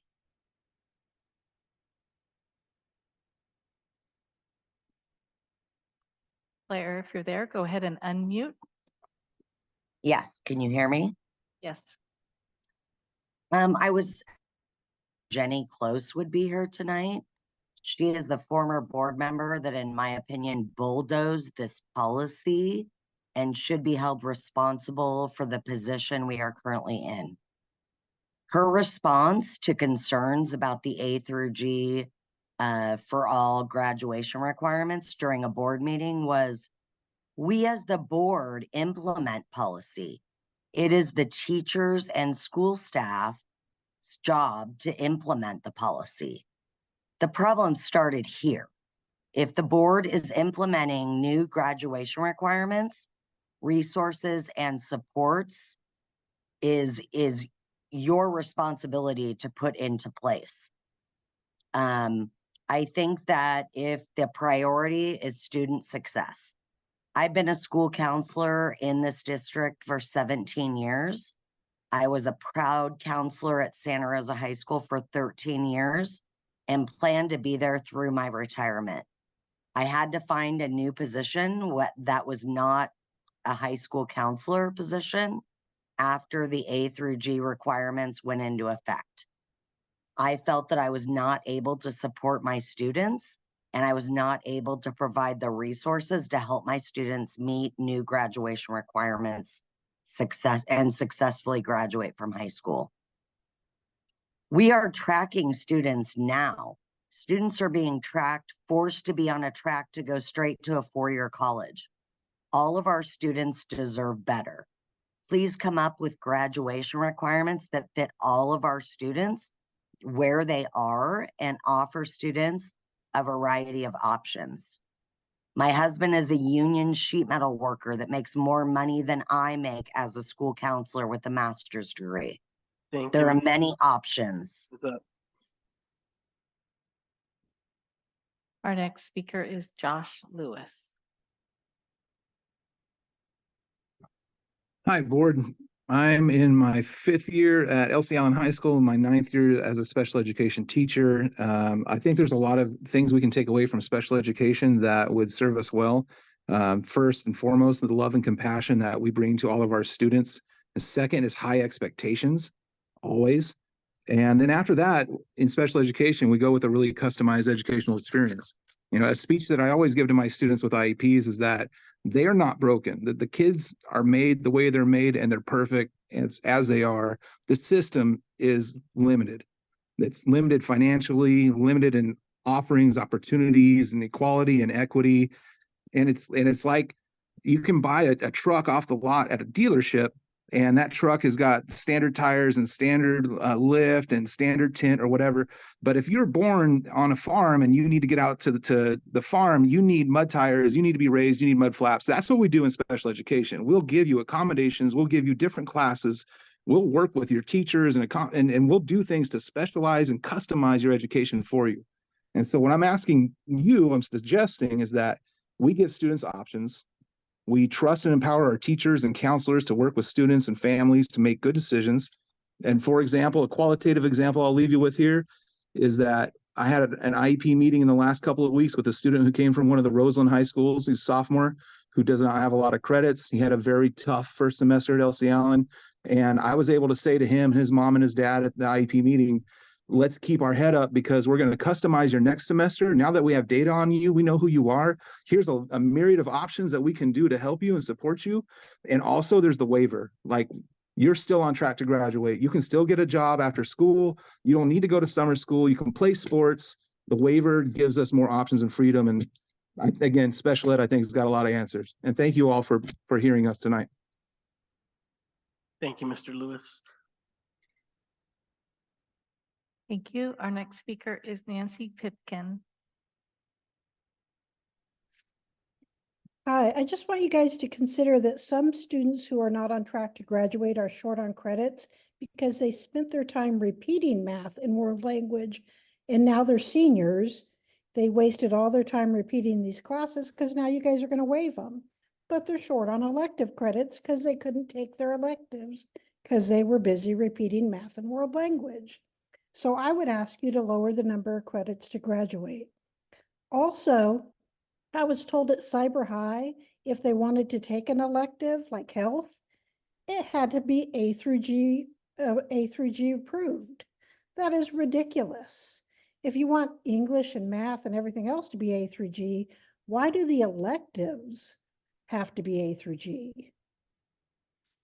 It's not a CSU requirement to take a health elective class.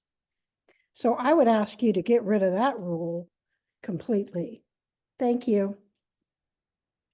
Thank you. Thank you. Our next speaker is Deanna. If you can please state your full name. Hi, this is Deanna Oliveros. I wanted to touch on a few things and that I forgot earlier is one, when one of the presenters said that they are tracking the kids by a few different matrix, but also by behavior, that was really alarming to me. It's just crazy to me that what else? Like track them by skin color, track them by blood type. By behavior. Like that's the most detrimental thing to identify a child because of their behavior. If we're going to track our kids and keep all this data because we need it to make decisions as a board, why aren't we tracking adverse childhood experiences? Like kids have been through so many different things. Like some kids are born on meth, some kids watch their mother die. Like these children are so different, and we're almost by saying to alleviate A through G, it's almost like it's not a horrible thing that kids don't want to necessarily go to college. Like let's meet them where they are and honor who they are, and maybe build on critical thinking skills or social skills or debate skills, or there's so many other things that we can focus on. And it's not one size fits all. I would love for the school district to have A to G, but maybe just give some different opportunities. And another thing, I know at Carrillo, my last son, that's 19, they had to take humanities, which I think they were kind of ahead of the curve with the A through G thing. But like my kids, at least, they never got fun electives. Like they always had to take the Spanish, and they always had to take humanities, and then zero period. And zero period is really hard for a lot of these kids, especially single parent households. And so I just think it would be amazing to have a few schools in our school district to have the A through G option, college prep option, but then really focus on CTE and other things in other schools. Thank you, Ms. Olivares. Our next speaker is Anna Lugo.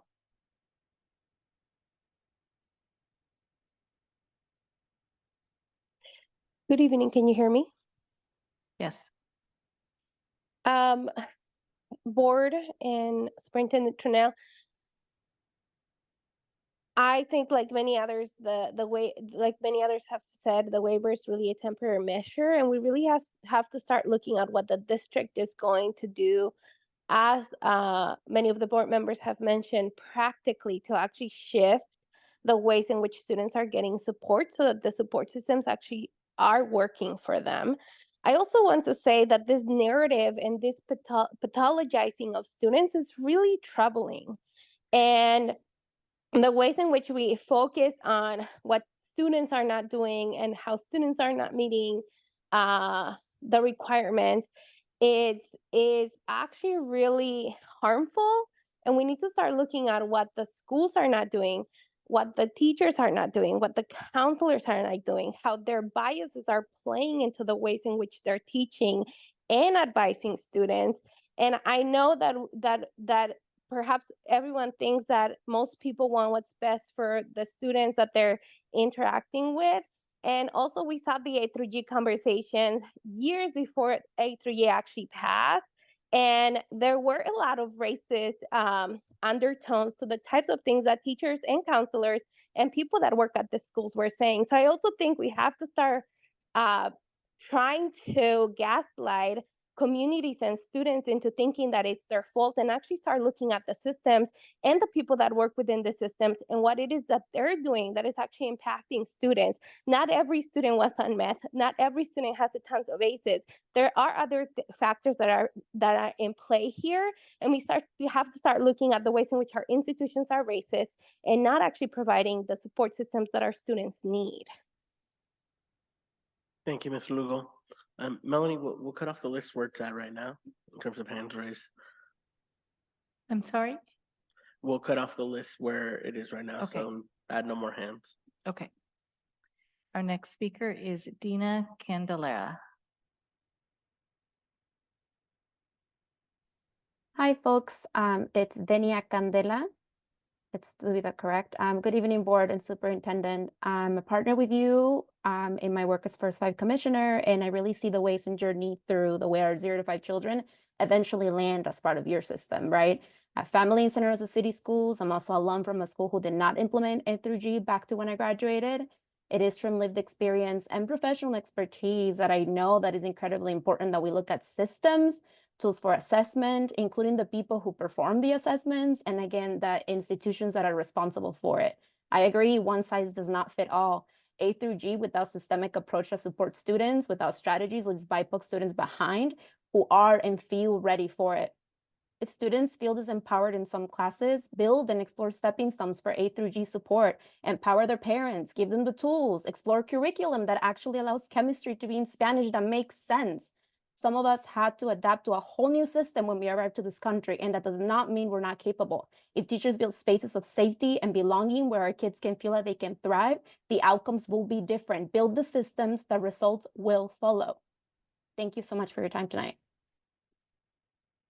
Thank you, Dania. Our next speaker is Katie. If you can state your full name, please.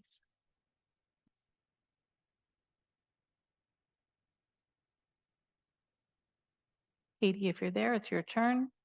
Go ahead and unmute.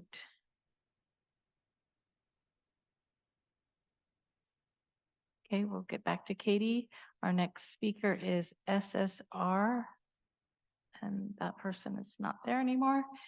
Katie, one more time, if you're there and would like to speak, it is your turn. President Medina, I think everybody has spoken. Thank you. All right, so it comes back to the board for discussion or action. And Trustee McNally. Just a quick question. One comment that stood out to me was about students with deep Fs who have lost hope. So I'm just wondering if our district has any practices or policies around standards-based or mastery grading practices that would remove that situation of a deep F. I'm just curious. We have that for elementary. I welcome anyone from our Ed Services team to talk about the report cards for secondary. I also just want to give a shout out to my son's IO teacher who's rocking the modern classroom. Favorite class that he's ever taking. She's doing exactly that, like mastery of ideas. I don't have a brain in me to remember her name right now, but like this is happening in little places of beautiful light in our systems. It is like it's totally happening. So Roxanne, I love that question. Sorry, I just got all excited about this because I think that's exactly where we need to be going to address the deep F. There's no way that a kid's going to spend an entire year in a class and end up with well, okay, there might be some places, but not for kids who are like really trying and wanting. Sorry, I'm done. All right, board. So was there anything over there from staff? I'd say we just make sure to keep the conversation pertinent to the item, which is increasing the waiver, extending the waiver.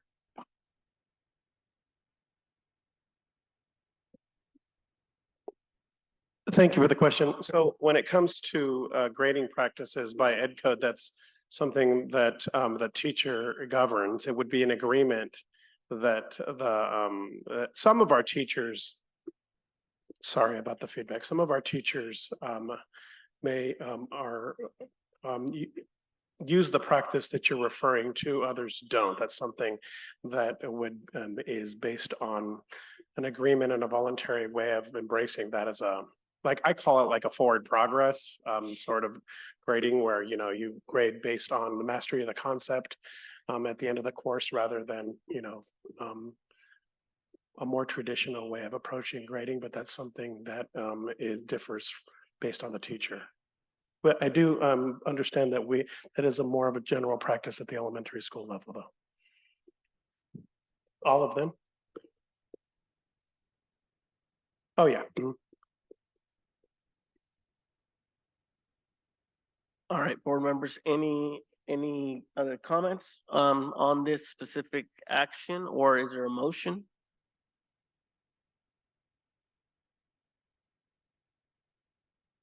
No one? Steve Flores? I move to approve, item E2. I don't have it open, sorry. Waiver, possible waiver of second read board policy 6146.1 graduation waiver extension for the class of 2025. I thought it was for the class of 2024 and 2025. Right, it goes up to 2025. Okay.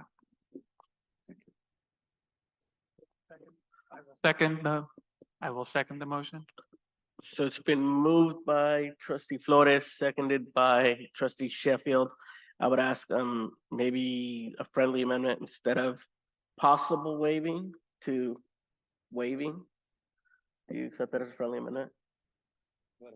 You said it as a first read and possible waiving, but like, would you accept the amendment to be a first read and the waiving of second read? Correct. I'll accept that a friendly amendment. And is there discussion on the motion? Oh, let me look online. No discussion on the motion. Okay, then I guess we'll take it to the vote. Director Flores. Director Sheffield. Aye. Director De La Cruz. Aye. Director McNally. Aye. Director De La Torre. Aye. Director Manieri. Aye. President Medina. Aye. Okay, we will now move on to item E3, CSBA Delegate Assembly nominations. So this is an item where the board will nominate someone as a delegate to the assembly. So if we make a nomination, it doesn't mean that they're automatically appointed to represent the region. It's a nomination that would then be voted on by the CSBA, by the different boards in the region. Is there anybody that has a nomination before? If not, I'd like to entertain a nomination of trustee Manieri as a nominee to be a CSBA delegate. I second the nomination. Would anybody want to move that? Do you accept trustee Manieri? I do. I'll second the nomination. Somebody would have to move it first. Yep. Oh, I thought, You you would? understand. I would like to move nomination for trustee Manieri.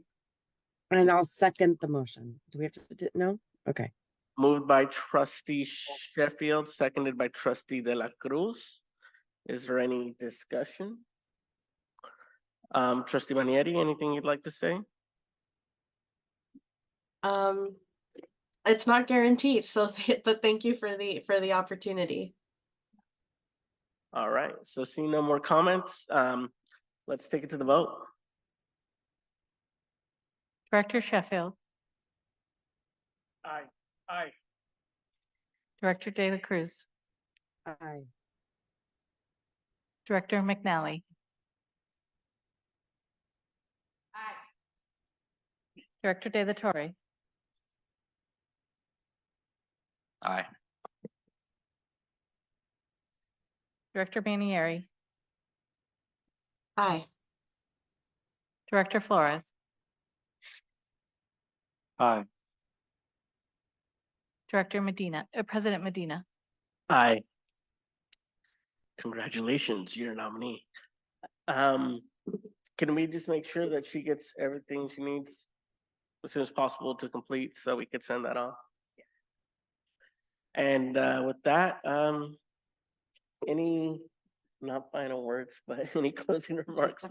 So just a reminder, first, thank you everyone for joining us tonight. The last day for secondary schools before winter break is tomorrow. And the last day for elementary is Friday. We wish everyone a wonderful winter break and we'll see everyone back on January 8th. And with that said, what was it? Meeting adjourned. There's no other. Yeah, meeting adjourned. There's no other stuff there.